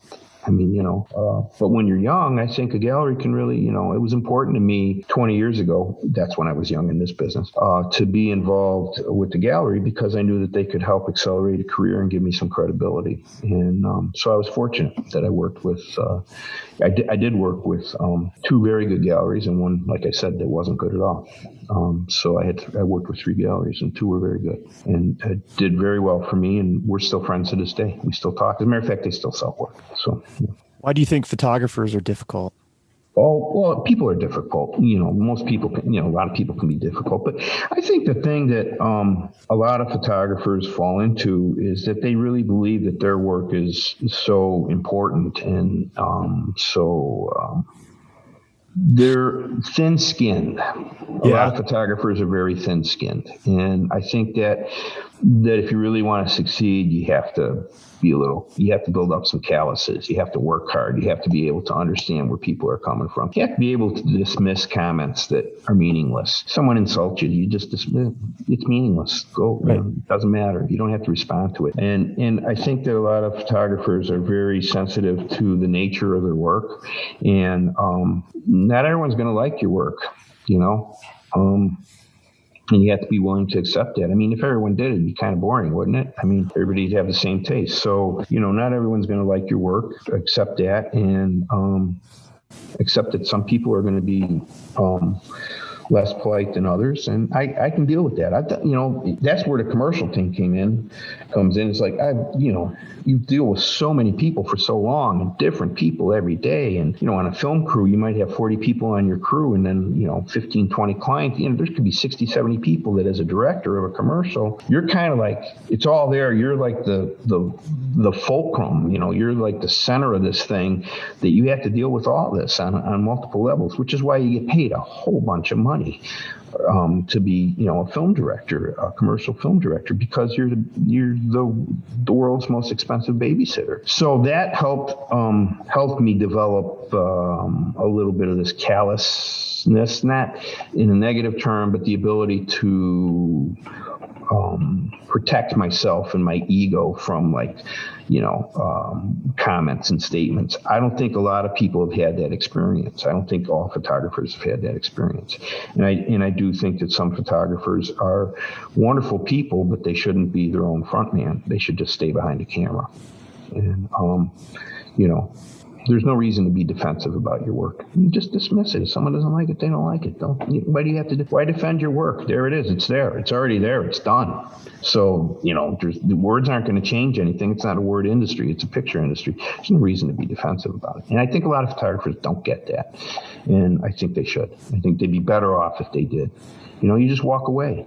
No, I agree. I always say that I don't care if you love my work or hate my work. It's the same. At least you felt something. It's when when you're indifferent to it. That's when I know I've failed. But I don't care if you like it or hate it. I'd prefer you like it, but you're not going to resonate with every single person. So it's no big shakes, No. There's a group of people that you will resonate with and they will love it. So I also don't believe in buying into your own bullshit either. And I think a lot of people do that. Yeah, and I do think a lot of people do in all walks of life, buy into their own bullshit. I agree with you on that. And I don't think it's a very good thing to do. I think you have to understand that, and I think that also, like, if you're going to photograph people and deal with people, you have to be able to really have respect for them. And that should translate into business dealings as well, right? So absolutely. Be honest and true to your word, right? Right. It's the most important thing. While we're talking about that, when you are working with people and photographing people, and I want to talk about a specific piece here in just a minute, are you directing them? Do you give much direction in your photographs of people when you're doing portraits? Yeah, everyone, I say basically the same thing. It's like, okay, look, we really don't have to smile. We really, I want you to be happy and pleasant, calm, reserved, however whatever. But smiling is not necessarily what this photograph is about. That's about as much direction as I give. Some people, especially in Minnesota, have this total inability to not smile. They're always smiling. They just smile. I don't know why, but they do. So when that's part of their personality, you have to let that happen, right? But I feel that it's important to say to people, because people, feel this obligation to look happy, to smile for the camera. And it's like, you're not walking around every day of your life smiling, are you? I mean, you're not like, walking down the hallway smiling or whatever. That's not how you are. It's not how you spend your time. I want you to be how you really are. So, I don't want you to put on this fake face for me. So the only direction I say, and I don't get nearly as involved as I just did. I just say, hey, we don't have to smile. Just relax, nice, calm, look right at the camera. I also like people to look at the camera. I don't understand those portraits where people are like looking off to the side. What are they looking at? Wait, what's going on over there? What's out? Hey, wait, look back here. So I really like eyes locked on camera for portraits, because I think that engages the viewer much, much more. And like I said, when I photograph people, it's about that person in the photograph engaging the viewer. And when I photograph places, there's no people in them, because it's about that viewer being engaged by that place. So I really think it's important that people look natural. They don't have to look angry or mean or anything like that or weird. I want them just to relax, take a deep breath. You're proud of yourself. You are who you are. Be proud of being a human being and a good person, and just look at the camera. That's really the only direction I give. Unless, like, their zippers open or, so you can zip up. Hey, want to zip up, or, if something, is which is rare that there's anything like that. But if there is, I'll say that. But I don't really think that's direction. That's just a friendly tip, right? Right. Hey, you got a booger hanging out your nose. Exactly. Wipe your nose. Exactly. Yeah. You got some spinach on your teeth, that kind of thing. But yeah. When you do these portraits, I always find, and this is my process, but I always find that it helps if I actually spend some time with the people. It's not just me showing up and boom, boom, boom, and then I'm out of there. I think in order to have people open up to you, you have to have some kind of connection. And usually that's done through conversation or, asking questions about them, who they are, what they do, et cetera, et cetera. What is your approach to that? I agree. I agree with your intent, and that's how you work. And I think that's great.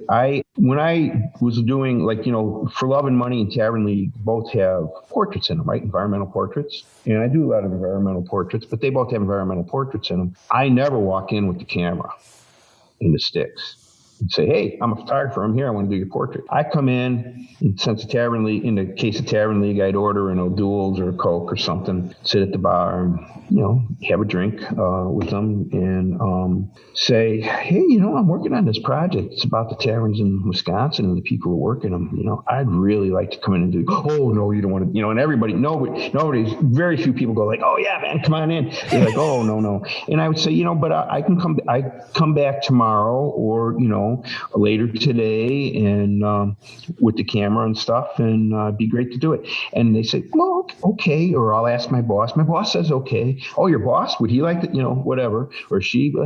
And so that's kind of how I work. I never put the camera in front of them without them knowing it's coming. You know what I mean? Because that's kind of disrespectful, right? To walk in and assume that I'm going to like set up this camera and you're going to say yes to my taking your portrait, because the photographer is in this position of power at that point. And you don't really want that power to be abused. You want it to be mutual and respectful, because you rely, like you said, you rely upon them and their demeanor to help your portrait succeed. So yeah, I think you got to show the person respect. You do it by sitting and talking to them. I guess I talk to them, but I really don't want to engage them too much. I want to keep the date still enticing when I make their photograph. I don't want to necessarily know all about them yet. I want that to kind of happen while I'm setting up the camera for the portrait, or while in the middle of in the middle of a few frames of the portrait. It's just the way I work versus how you work. They both achieve the same end, I think. But I'm with you 100%. Never would I walk in with the camera and set it down and go, I want to do your portrait. Ooh, no. Because if someone did that to me, I'd tell them, get the hell out. No, I don't want. No. You're making an assumption that you shouldn't make. So, yeah. Interesting. I love that. I'm going to share my screen real quick. I don't want to talk about this particular photograph. I think is stunning, and I just love it. And have you explain or talk about it a little bit. Okay. I love this photograph. It is so beautiful. The light. Is there a name of it, Todd? Is there a name for that one? I saw it in another publication. It was described as like boiling syrup or something like that. But I love that you have this man with his daughters. I assume they're his daughters. And one daughter and a cousin. Oh, and a cousin. Okay. Mm-hmm. But you focus in on, what's going on, and it's intimate with the daughter, and you just captured this magical moment with this man. And then you kind of look over, and here's this other little girl over here. And it's just so beautiful, man. Well, thank you. That made the photo. That little girl is what, that's why that photo happened. And that's Ryan Brown and his daughter, Tilly. And Ava is the little girl on the other side. They live in River Falls. They live on a commune type farm. And it's a project that I've started. This is with the Ludoflex, the camera we were talking about, the Mamiya Press, that thing. And I like it also because the lenses have a vintage look. Doesn't it kind of look like a 60s, 70s kind of film look? I want that look. I want that softness of color and things. This is a new project called The Sweat Off Their Wings. And it's from a David Byrne song, but he probably took it from I assure you he took it from somewhere else. And it's about angels with sweat off their wings. And it's about people that are living not off the grid, but maybe a little off the grid from what our social norms are. It doesn't mean off the grid without electric. It just means like socially somewhat off the grid, unique, to our current society. That photograph was made in April. Early April this year. And that's a brand new work. This is a new series that I'm starting that I just showed a few of. And I'm glad you picked that one. I'm glad you liked it. It's always nice to see like someone really likes what you're doing now too, And but that's work that's really not being shown too much. I'm still building that work up, and it's an ongoing project. And so I asked Ryan if I could come out to the farm. I was introduced to him by a friend who lives down the road, a very good friend that lives down the road from Ryan. Said, we talked on the phone, Ryan and I got his number and called him. He knew I was going to call. Everything felt good. And he goes, well, we're boiling syrup. And I love that time of year, late winter, early spring, and the syrup's running. They do that. So I went out there and I bought some syrup, and which was really good. And and said, let's do a photo. And so he had his daughter, who's amazingly, it's probably 42, 43 degrees out, and that little girl's barefoot running through wet mud. And it's like, wow. And so I just wanted to make the photograph of them, and I had them centered in frame. And Ava kept circling around, wanting to be involved. And Ryan, trying to be helpful, said, "No, Ava, this photograph is just of Tilly and me." And I was like, "Oh," and he didn't do it, but it kind of broke my. I was like, "Oh, she wants to be in the picture so bad. She wanted to be in so bad. She hid to think that she was out of frame behind that post in Miss Queen, and in the building there, and then just kind of peeked around to see what I was doing, and I saw her out of my eye, just kind of like whoop, panned the camera a little that way to make sure that she was in the photograph, and did about 3 or 4. It's a slow process. I got to go back to shutter. It's not like holding a button. So I maybe got 2 or 3 frames, maybe 2 or 3 with her in there, and that's the one I liked. But yeah, I think she makes the photo. That little girl hiding, peeking around the corner kind of makes the photo. It's like that afterthought, It's that, not afterthought. It's like that after. It's like that second thing you see. It's like, oh, So yeah, I went back and I did a really nice portrait of Ava, so she would have one. And it's her. Oh, that's cool. In her room. She lives in a school bus with her mom and dad on the farm, and it's her in her room in the school bus, and it's a nice picture with her teddy bear and stuff, and she has that. And so Ava and I are now chums.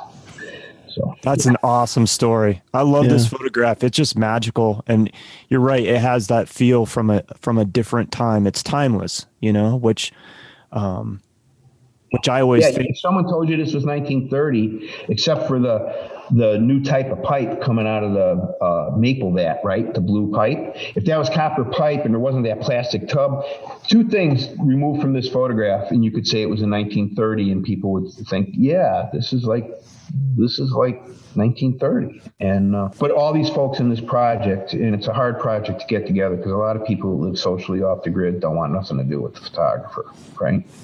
So I'm working on this. It's tough. This is actually the toughest, logistically, the toughest project I've had to do.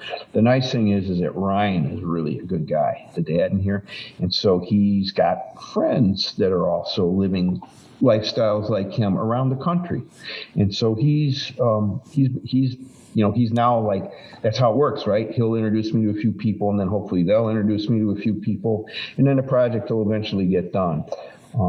But this is the way I like to do, environmental portraits like that. It's absolutely lovely. It is. It just resonates with me, and I just think it's wonderful.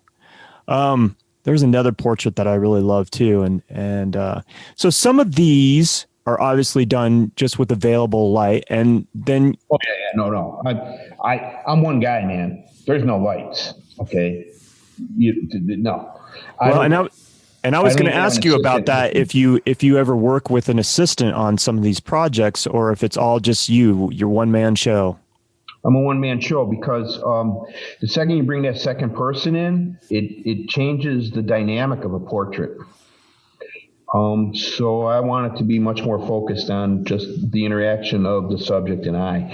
If I have an assistant in there, it can intimidate people. Now it becomes this bigger, I don't know.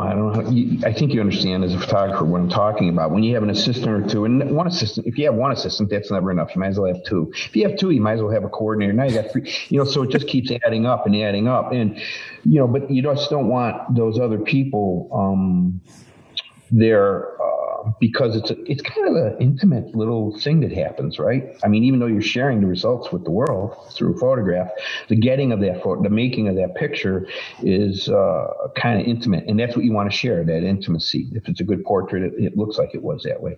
So I don't like to work with an assistant for that reason, and plus because I did for so many years, I could cruise and stuff. So I enjoy the solitude. Yeah, it's part of my.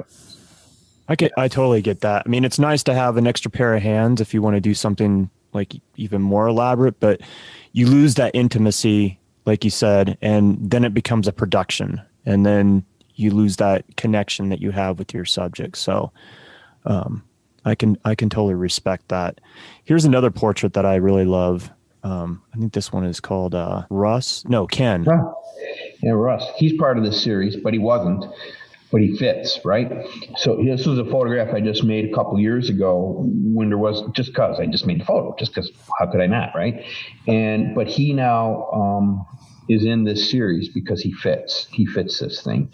He's just This is him. This is his business. This is the stuff he sells in this photo. Well, people aren't going to see this, but it's a shopkeeper with all this stuff that is, is there anything in this photograph worth more than $5? But this is how he lives. This is how Russ lives, And so, I just liked him, and he was a nice guy. And he made those photos of the cars on the back wall, and I bought a couple because he wanted me to buy a couple, and so I did, and they're like $1 for a glossy 8x10, but he was a nice guy. He's a great guy, but obviously, I think a little socially off the grid, just because he's retired, and he's like me, he doesn't really need to make any money anymore. He's happy living a frugal life, and, but he likes to do stuff, and he likes to interact with people. So he sells this junk. He's got a bunch of this stuff, for sale. Yeah. And he's gregarious. I mean, you can probably tell that he's pretty comfortable, happy, he's comfortable in life, Yeah. I look at this photograph and I'm curious what stories he has to tell. I mean, that's what resonates with me. Like I love places like this, shops where you go in and there's stuff all over the place and you just never know what you're going to find. But I love just as much, the people that you find in these antique stores or whatever kind of store this is. Yeah. And they just have these. Whatever, exactly. Right. Whatever they have these. Store this is. Yeah. Yeah. Sorry to interrupt you, but it's not an antique store. It's whatever kind of store this is. Right?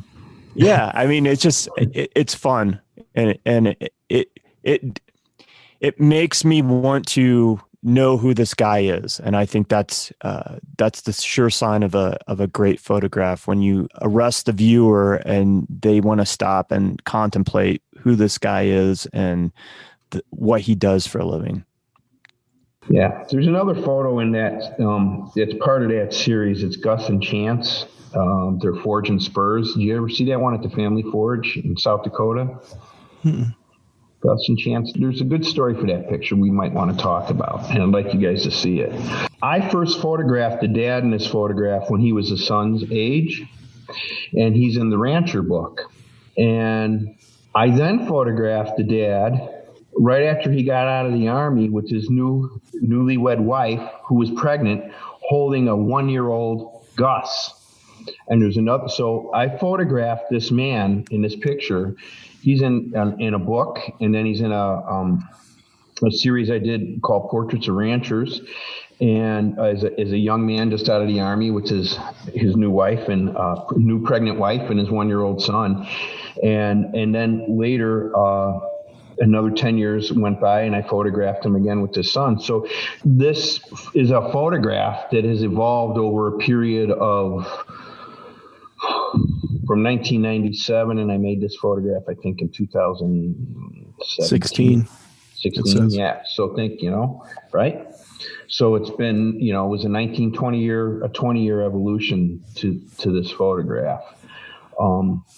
And that's kind of like how, I'll go back again, and see, and I hope I'm alive long enough to see Gus have a kid and such. Because the dad, the big guy is Chance, and Chance Dennis, and the young man is Gus Dennis. And I'm friends with Chance's dad, Robert Dennis. He was actually a scout on Marlboro when I was shooting commercial work. And he was a South Dakota scout liaison. I met that way. And right at the end of my career, when I decided to go back into doing what I do, Robert and I were talking about doing, working together. And he did some cowboy poetry. He's good cowboy poet. So that's how Rancher evolved into the book. And that book is the book I cut my teeth on. It still has some commercial kind of content in it, because I was still evolving again, I was trying to lose all that commercial, what's instilled in you as a commercial photographer. I was trying to let that go and lose it. And that's the book that allowed me to do that. And so I became friends with this family, and I've known them for many years. And a lot of the people in that area, not far from you, Wes, right? Right. Yeah. It's out in the middle of nowhere. Yeah. Across the gumbo, as they say, right? And so, that's where they live. But yeah, so this photograph, I just thought it'd be, the fact that it's a 20-year evolution to get to this photograph. is kind of how, I thought it'd be interesting. Yeah. Returning to the subject, like we talked about earlier about Mark Twain saying, write about what you know and how interesting your own backyard can be. This is like part of that deal. It's what I know, it's places that I've been and I keep coming back to. Yeah. I love that. That's awesome. It's a great And show. this will also be in Wings. That'll be part of that project too, because they are a unique ranch family. They're definitely, a unique lifestyle that they live. Yeah. Yeah. Are you still approached on occasion to do commercial work? Do people sometimes just call you out of the blue and say, hey, how much money would it cost to get Carl Corey to shoot this ad campaign for it? Okay. No, I'm just curious. I think I'm so far out of that realm now that I'm not even considered. Once in a while editorial work and all, but I explain to them that it costs me more. It'll cost me more than what you pay, to go out and do your project. And so it's just not, I just don't. I ended up doing some editorial work. Was the last of my commercial work. It was more editorial than anything, and it was fine. I enjoyed doing it, and I met some people. And I actually there's some photographs that that made the cut to go into my own personal work, and they gave me pretty much free reign. It was nice. The last call, it's a funny story, and you can choose whether or not you want to include it. I don't want to be very negative. The last call I got for an ad campaign was it, and I was very fortunate as a commercial photographer. I really was. So I had done some major campaigns, and the last call I got for an ad campaign was from an art buyer in New York ad agency. Had called, and it's when we still had a phone on the desk, and I picked up the phone off the desk, and so that tells you how long ago it was, probably 2005 or something. And I picked up the phone and said, "Oh, hi, could I speak to Carl? This is Carl. Oh, well, we have this project, and we've been looking for months for the right photographer for this project, and the art director and creative director came across your work, and you are perfect for this job. You're just perfect. You're exact. I'm trying to be as honest as I can here, guys, when I paraphrase what she said. We want to use exactly what you do. What you do is what we want in this campaign. You're absolutely perfect for it, and it would involve, traveling around the country and, blah, blah, blah, blah, blah. Do you think you'd be interested in doing it?" And I said, "Oh, I'd love to do it, but I'll only do it if there's no art director or creative director involved." Click. That's how perfect that was. So that was the last call I got for a commercial job. She didn't even say goodbye. She just hung up the phone. And I was polite. I wasn't rude. I just said, "Oh, yeah, great. Well, I'm glad I'm so perfect for it because, I really don't work with art directors. So the only way I could do this if there was no art director or creative director involved." Because at that point, I had made the commitment, right, to follow my own voice. And it's not creative by collaboration here now. It's going to be but I was perfect, but I guess I wasn't, So that was the last call I got for a commercial project. And that's funny. That's a great story, man. That's a great story. I love it. So how do you go about pricing your prints, Carl? Well, I just kept the prices that the gallery set on them in Los Angeles. Okay. So I keep it there, and that's how I do it. It seems to be what they had sold a lot of work at, and I do this one print. It's called One Print, 1 Month, 100. And I actually offer a little 8.5 by 11 print that I select every month. That print for the whole month is available at that size, 8.5 by 11, for $100 delivered. And so I do that I do that because I want people to collect. I want people that maybe couldn't collect or didn't think about collecting or only look at Instagram or at their tablet. I want them to be able to have prints. And it for me, it's worked very well. And I've been doing it now for going on 3 years. So I do that very affordable print thing for that reason, because I think people need to collect. And I'm actually glad I do. So 12, and then once they're gone, they're gone. I mean, once that month's over, that print's never going to be available again for $100. At that size. And they're not limited edition. They're just that print at that size, and that's it. And the edition work is edition now, mostly in editions of 20, and they're cumulative, so it doesn't matter what size print it is. It's going to count against the 20. So that's kind of how I do that. Yeah. I love that concept of, one print a month for $100. That's a whole, and it fits into this theme that we've talked with a lot of other artists, that how they offer something for everyone. And we found that the artists that are the most successful do have something that it's affordable for the person that might not be able to spend $1,500 on a print or on a piece or what have you. So I think that's really cool that you do this. You're going to continue to do it this next year as well? Oh yeah, I'll do it as long as I can, because like I say, it has, there's people that come back. I have people that buy one every month, whatever I put up. They just buy, because what a great thing for them and for me and for everybody. They have 36 prints for the cost of one print. They have a portfolio of 36 8.5 by 11s for the cost of one large print in the limited edition. Now, I don't know, I'm not a collector like that. I don't look at that. I don't know if those 36 prints are worth any more than that one large edition print would be in terms of on the secondary market or anything. But I don't know. I think it's kind of cool that they do. And it's also, they have a portfolio of my work, and it's like collecting baseball cards. It's kind of how, it's what they're doing. They're collecting these affordable prints, Yeah. And I'm glad they are, and they seem to be happy. So, do you do your own prints, or do you have a lab that does it? You do your own.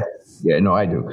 I actually, I have this little business called Cottage Industry, and I consult on books and bookmaking with publishers and with other photographers, and then we also do prints for other photographers as well. There's about 5 photographers we work with, and we do their printing for them, and then I print, and then I personally print my own work, and I just do, I enjoy doing it, and I'm a pretty good printer. I'm pretty good, it's all changed, right? Pretty good printer. I'm pretty good at installing the color profiles in the software to make the printer, accurate and such, and calibrated, and so the prints look the way I want. But the printing really occurs right in the preparation of the file now. What we used to do with dichromatic heads, in terms of color control and such, is now done on a computer with your, and how you want it to look. But I know, how to get that, how to make them look good, and for my own work. So I don't like to hand that off to anyone. No. Yeah. It would be hard to hand off that kind of control, I think. And every time, I just print my own stuff now if I print anything, but I think if you learn how to print and darkroom, color or black and white, it's hard to hand off that control to somebody else. There's people that do it and work intimately with a printer or what have you. Oh yeah. But you have that background, and what you as the photographer know how you want that print to look. So. Plus, I print mostly in the winter, and it's long, cold winters here, So, it keeps me busy in the winter. I is when I, will like create a portfolio or whatever. The book is coming together now because guess what? It's winter, because I'll be out working again when it gets a little warmer. I work in the winter too, but not nearly as much, right? And so it's a good time. It kind of works perfectly to do my own prints now. Yeah. So what's the range of the sizes of your prints? I know you said you do the 8 by 10s. How big do you go? Well, those 8 by 10s are never offered through galleries or even the smallest print I do is like a 13 by 19 in the editions. And then they go up to 44 by 62, 63 inches. Oh, nice. Depending on, if it's a 2-3 or a 3-4 or a square, right? Squares would be 42 by 42 square, it depends on what image is being bought from what project, but yeah, 42 inch on the short side is the largest. Okay. Right. Yeah. Because it's a 44 inch wide printer. And on any given month with these one print a month type of thing, how many prints will you move on average? Well, it can vary anywhere from 20 to like 5. Depends on, whatever, happens, So, I've sold over 20 a month, well over 20 a month. And then I've sold as little as like 5 in a month. So it just depends on, and what's funny is like sometimes I'll select an image and I'll figure, oh, this one isn't going to do so well, and boom, it goes. And then another time it's like, oh man, this one's so nice, I really want to offer this print. And it's like, oh, 5, So you never know what's going on, in that whole marketing thing. I just let it go for what it is, right? So, yeah. It's such a cool concept. I think it's really smart, and I love that you offer that to people. So a lot of people can't afford to buy. I can't afford to sell my prints for less than I do, and so, but knowing that I can't afford to buy my prints, okay, but I want people to have my work, so that's why I do that. And to make it special, it's only going to be available for a month. It's not always available. So that's, so they can feel like they got in, and they do. It is special. It's only available for a month, So, yeah. I love this whole series, the Strand series. When that comes out in book form, you said there's only going to be 500 copies. Is that what you said? Or That'd be the most. I'm thinking maybe just 200 copies of this particular edition of the book, which is going to be the hand-bound, Smith-sewn, Japanese linen cased book. Yeah, I don't know if it'll ever be a trade book. I don't know if a publisher will ever want to touch it because it's a big book. It'll be an expensive book to publish. So I don't know, but this edition of the book, this hand-bound, supervised by me, really, will be no more than 500. My guess is it'll be closer to 200 wow. copies of that. So think of it as like a very inexpensive portfolio. It'll be a couple $100, this book. Okay. But think of it as a very inexpensive portfolio. You know what I mean? Yeah. In the collection, yeah. Yeah. Mm-hmm. Yeah, I was curious about that. Because it's expensive to make. This thing. Oh, yeah, absolutely. This thing is costing some dough, but that's okay. It's okay. And so I don't, I'll make them in batches of 20, 25 at a time. And so we'll see where it goes, may only go to 25, may go to 50, but I'll draw the line at around 200, because then it just starts losing its specialness. I'll draw the line at 500, but I doubt we get there. My guess, reality of the situation is I'll probably sell about 200 of those books. Yeah. And I'm sorry, what's the timeline for this to be released? When will this be released? It's done. The artwork's done. The design is done. It's ready to go to the printer. I'm waiting for an answer from the printer. I'm waiting for a technical answer.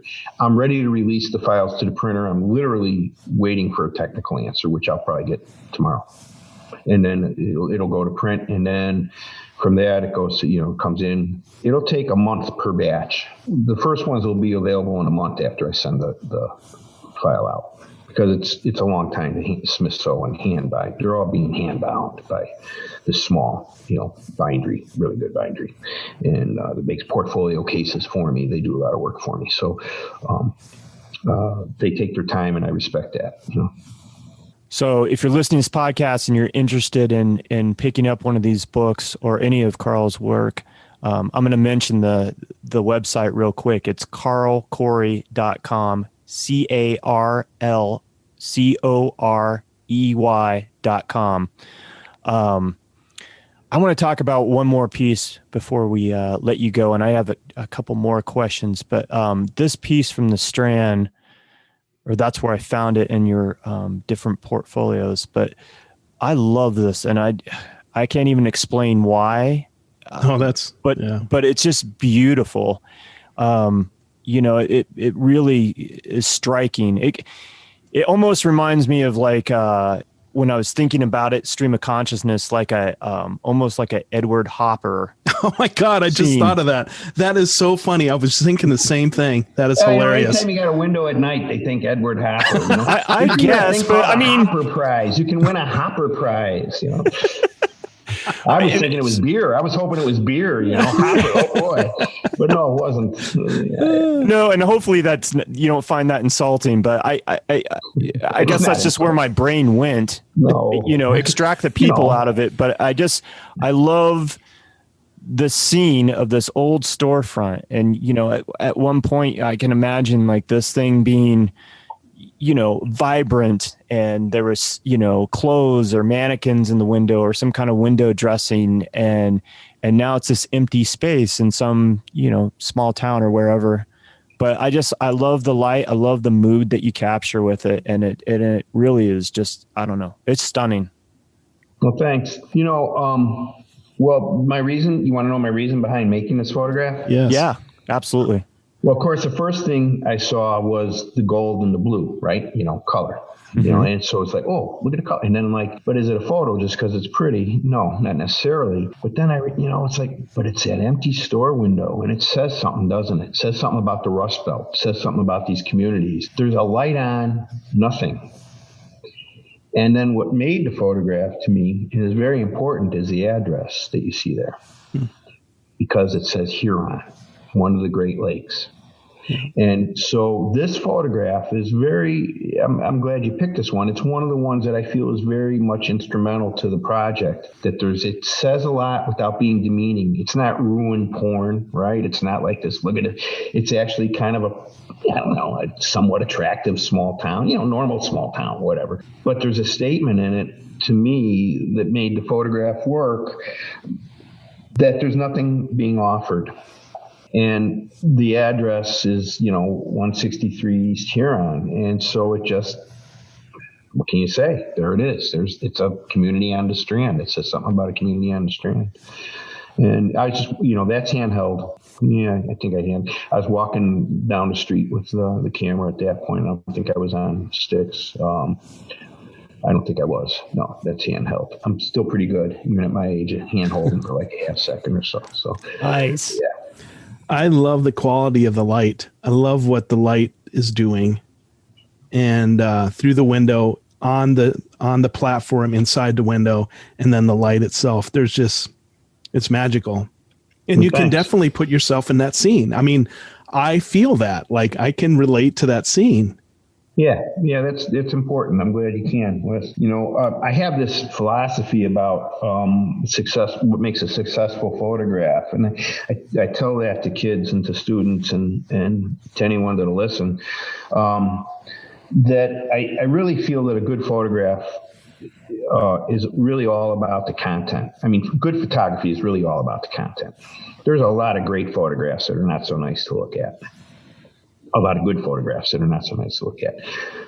But to really make a really good photograph, or even a great photograph, not that is, but I'm just saying, I think you need to tie two things together. You need to tie content and aesthetics together, so that photograph has to say something, and has to call to action, has to inspire other people to be creative. It has to make them aware of something they need to be aware of. It needs to have your voice in it. But if you can do that and have it also be aesthetically pleasing and good to look at, then I think that photograph exceeds on that secondary level, which is when I edit, I try and keep those inherent in my edits. There's a lot of photographs that look really nice that have no content. I mean, they're beautiful. They're just pretty colors, and look at this pretty. But they say nothing, so they don't make the cut for me. And then there's some photographs that say a lot, but they are just so damn ugly, and so not a good photograph from what we consider a good photograph, that they don't make the cut. But the ones that say something and look pretty good, they make the cut. But I will always err on the side of content over aesthetics. I'd rather have a photograph that has content and doesn't look as good as I'd like than a photograph that looks better but doesn't have the content that's quite there. I'll always go for content first and then hope that the aesthetics, follow suit. So that's just kind of my thing. I think you need to have, it may sound obvious, but I don't think a lot of people actually think about it or put it into words. And if you can think of that when you make photographs or edit, I think you'll make better pictures, That's great advice. Yeah, that is great advice. And that's one thing as a photographer I struggle with a lot of times, and Todd's heard me say this more than once, is sometimes when I'm shooting, I'm like, what am I trying to say here? And sometimes it's not very obvious, and it frustrates me. So, and typically I love your stuff, and I love what you have going on. And I see a lot of that kind of stuff. And sometimes I catch myself asking, well, a lot of times I ask myself, what do they want me to convey in this? What are they trying to tell me? Your stuff not only wants me to understand what's going on there, but it wants me to go out and try to not replicate it, but it inspires me to do that. That's what artists are supposed to do, inspire other people to be creative, right? That's part of our job.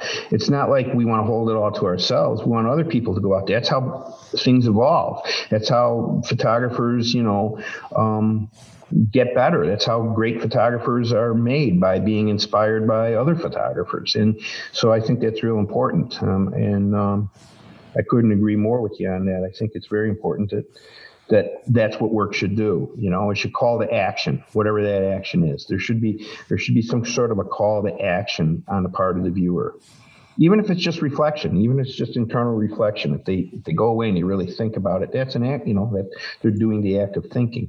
I agree with that. Yeah. Well, your stuff is definitely inspiring. There's no doubt about it. It's nice of you to say. Thank you. Yeah. Yep.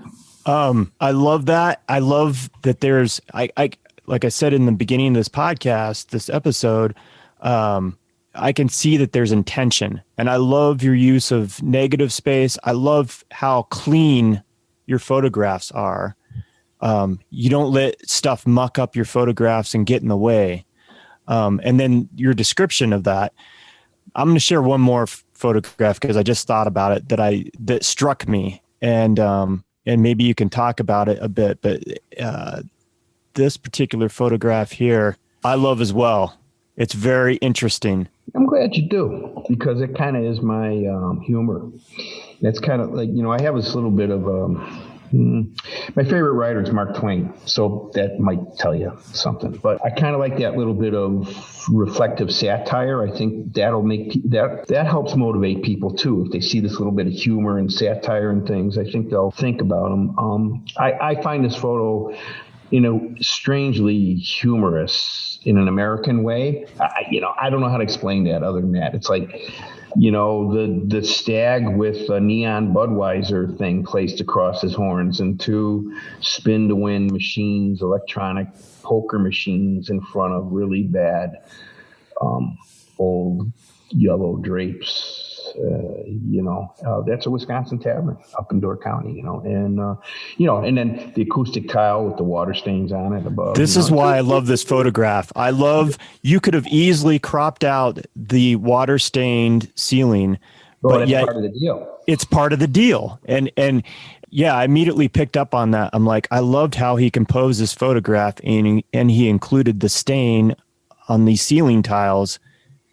You could have easily cropped that out, got on a chair or whatever, and got a higher perspective. Instead, you tilted that camera a little, right? Yeah. Or walk in a little, whatever. Yeah. But no, it's just kind of, and it's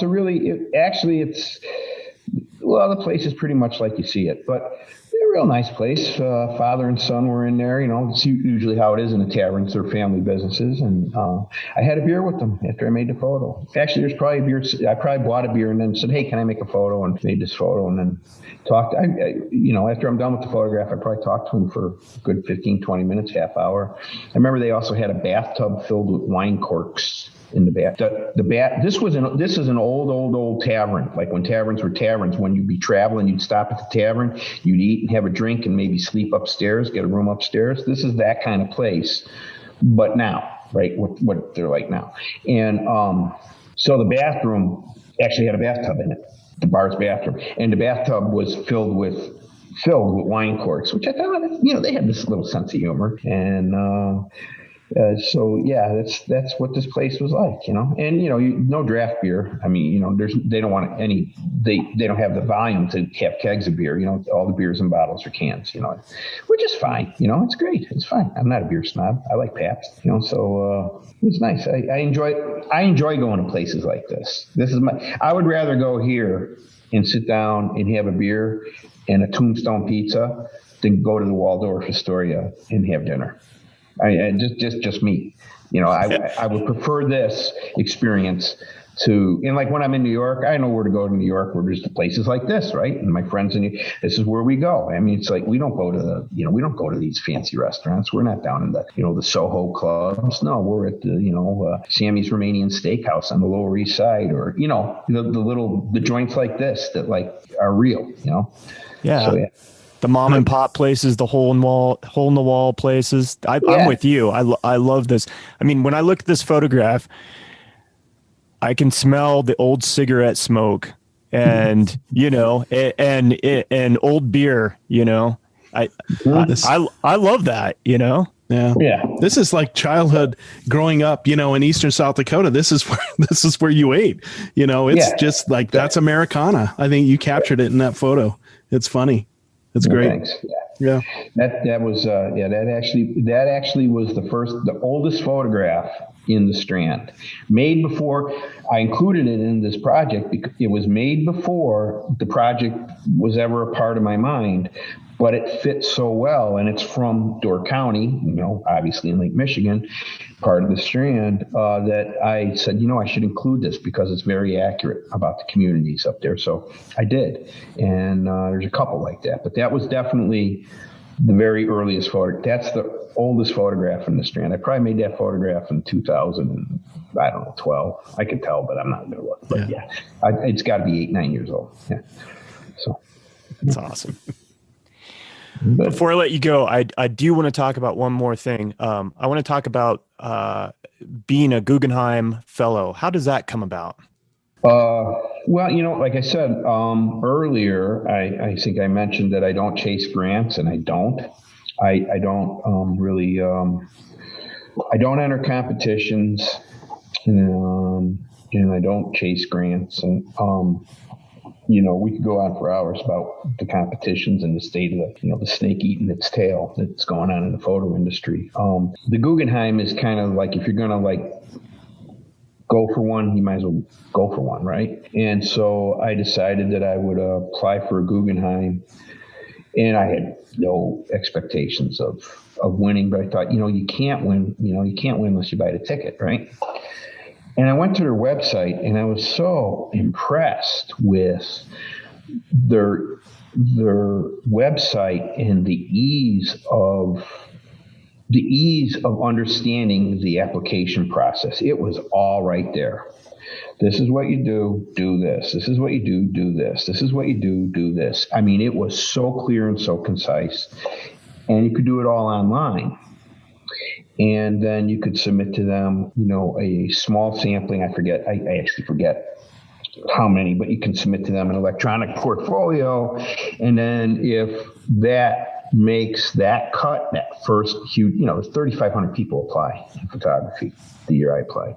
And if that makes the cut, then they will ask you at a later date to supply, or they'll contact the people you said you were going to use for reference letters. And I have really good reference people, my friends, right? The people. And then they will ask for a printed portfolio. And if you get asked for the printed portfolio, you're down in there. You're down in that. You're being considered. And so when they asked me for that, I felt pretty good. I was ready to end it there. I was a finalist. I was like, great. And then I got a letter in April saying congratulations. They're really good people. They have this event where you go, the new fellows go to like a 3-hour hosting party in New York, and older fellows are there, and they welcome you, and you meet, the John Simon Guggenheim Foundation, the presidents, and the people that are on the board and all that. And they are really, truly, genuinely good people. That place, what they do, it's amazing. And I was really impressed. And I met these people. And the one thing I always remember is they said, you're a fellow now. And if you ever need anything at all, any problem, you're in New York, you need a place to stay, anything, you call us. That's the kind of place it is. I mean, they really, and they thank the fellows, who they're bestowing, funds on us, and they thank us for the work we're doing. I mean, they really know how to make a fellow feel good, or a girl, a person, how to make a person feel good about what they're doing. That's the only thing I ever applied for. And I applied for it once and I got it. So I was lucky, I was fortunate. And the process is so their website, it's so concise. It's so easy to follow. I've had multiple people ask me, well, like, how do I apply? And I keep telling them, I have friends that I never knew I had since I got the Guggenheim. And I've had a lot of people ask me how to apply for, and I just tell them, and I think they think I'm being rude, and I'm not. I say, man, it's all on their website. There's nothing I could tell you that would be easier to follow. I mean, I can be kind of confusing. There's nothing that I could tell you that'd be easier to follow than reading what's on their website and just following the instructions. And so, you know, I mean, it's a great organization. It truly is. And you know, I met some pretty cool people, and I've become friends with a couple of you know, the fellows. You know, I met the crazy Russian mathematician that developed the logarithm for Facebook. He was there, and he won a Guggenheim Fellowship for his math. You know, and you know, he was just a character. I met this, you know, he was a character. You talk about the Einstein haircut and like the kind of the tie and all this Hebel and all this stuff, and a few vodkas he had, and you know, it was just fun. He was an enjoyable guy, you know, and it was fun to meet. And it was just, the people are great, and the people I met were great. Yeah, so I can't speak highly enough about that organization, and that people you can support it. You know, I mean, you can make a small donation or whatever. You know, they support the arts and the sciences and writers, and you know, great writers, you know, Philip Roth, and, you know, it goes on and on and on. I mean, great, you know, people were Guggenheim recipients, not just schmoes like me. So it's, you know, it's really a great organization. Yeah. Thank you for talking about it. One more question. Was it difficult to work this past year with COVID, and how are you going to operate in 2021? Do you have, how is that going to shake out, do you think? Well, you know, I think that I do believe the vaccine's coming, but I'll still be wearing a mask till everybody's, you know, and it's not just about you. You don't wear a mask for yourself. When I did the portrait you liked of Tilly and Farmer Brown, his name is Brown, literally Farmer Brown, his daughter Tilly and Ava. When I did that photo, I went there with the mask, and then when I you know, kind of talked to him, and then, you know, when I made the photo, I was probably 15 feet away, so the mask was off. You know, we're outside and everything, so it didn't affect that. But a few times I had to, you know, wear masks when I was doing portraits. I went down to the Delta and did a little work in September, and I made sure that I had a mask in my pocket in case anybody, you know, came around. Everybody I saw down there in the Delta was wearing their mask and wearing it properly. I was very impressed, as opposed to what I see in other states like South Dakota and parts of Wisconsin and Minnesota. I mean, everybody, all those folks were wearing their masks just properly, and also very nice people, very polite, very nice people. So, but I intentionally went and I photographed, you know, I'm doing the empty street thing, right? In these little towns, Clarksdale and Lula. And so I didn't need to meet people or be by people. I ate every meal in the camper. And, you know, so that's how I worked for that. I like to sometimes go have breakfast. You know, it's my favorite meal of the day. So I like to go have breakfast in a cafe, right? You know, there's something like cup of coffee, good or bad, it doesn't matter. Toast, some eggs, you know, hash browns, oh boy. And then maybe some pancakes, you know, and, so you have, maybe a little piece of steak. Anyway, so you have, your breakfast, and I didn't do that. That was my big sacrifice, big deal, you know, so it didn't really affect me that much. But the portrait thing, I have a project coming up this summer for another book that is actually through a publisher. I've been asked to do portraits of farmers in northern Michigan, and I forget the name of the peninsula. It's got one of them Iwanaw type names, and it's the Pinky of the lower part of Michigan. It's up by Charlevoix and Traverse City. And so they want to do this series of portraits of these farm people because they liked the picture that you liked, by the way. And then they started looking at my portraits, and the publisher contacted me and said, would I do it? And I said, only if it's not a coffee table book. And so it turns out the guy designing it is a very good friend of mine in Chicago. And who I have a lot of respect for. So I know it's not going to be that kind of book. So yeah, we're going to do it, and I'm going to go up there and do it. So hopefully this whole virus thing will be, under control by then. But if it's not, you put on a little longer lens. What can you say? You just keep your distance. If you keep 15, 20 feet away from people, it'll be fine. And I'll be in the camper, and I'll do it that way. I told them I don't want hotels. They can pay me mileage and camping. And so, that's how that'll work. And,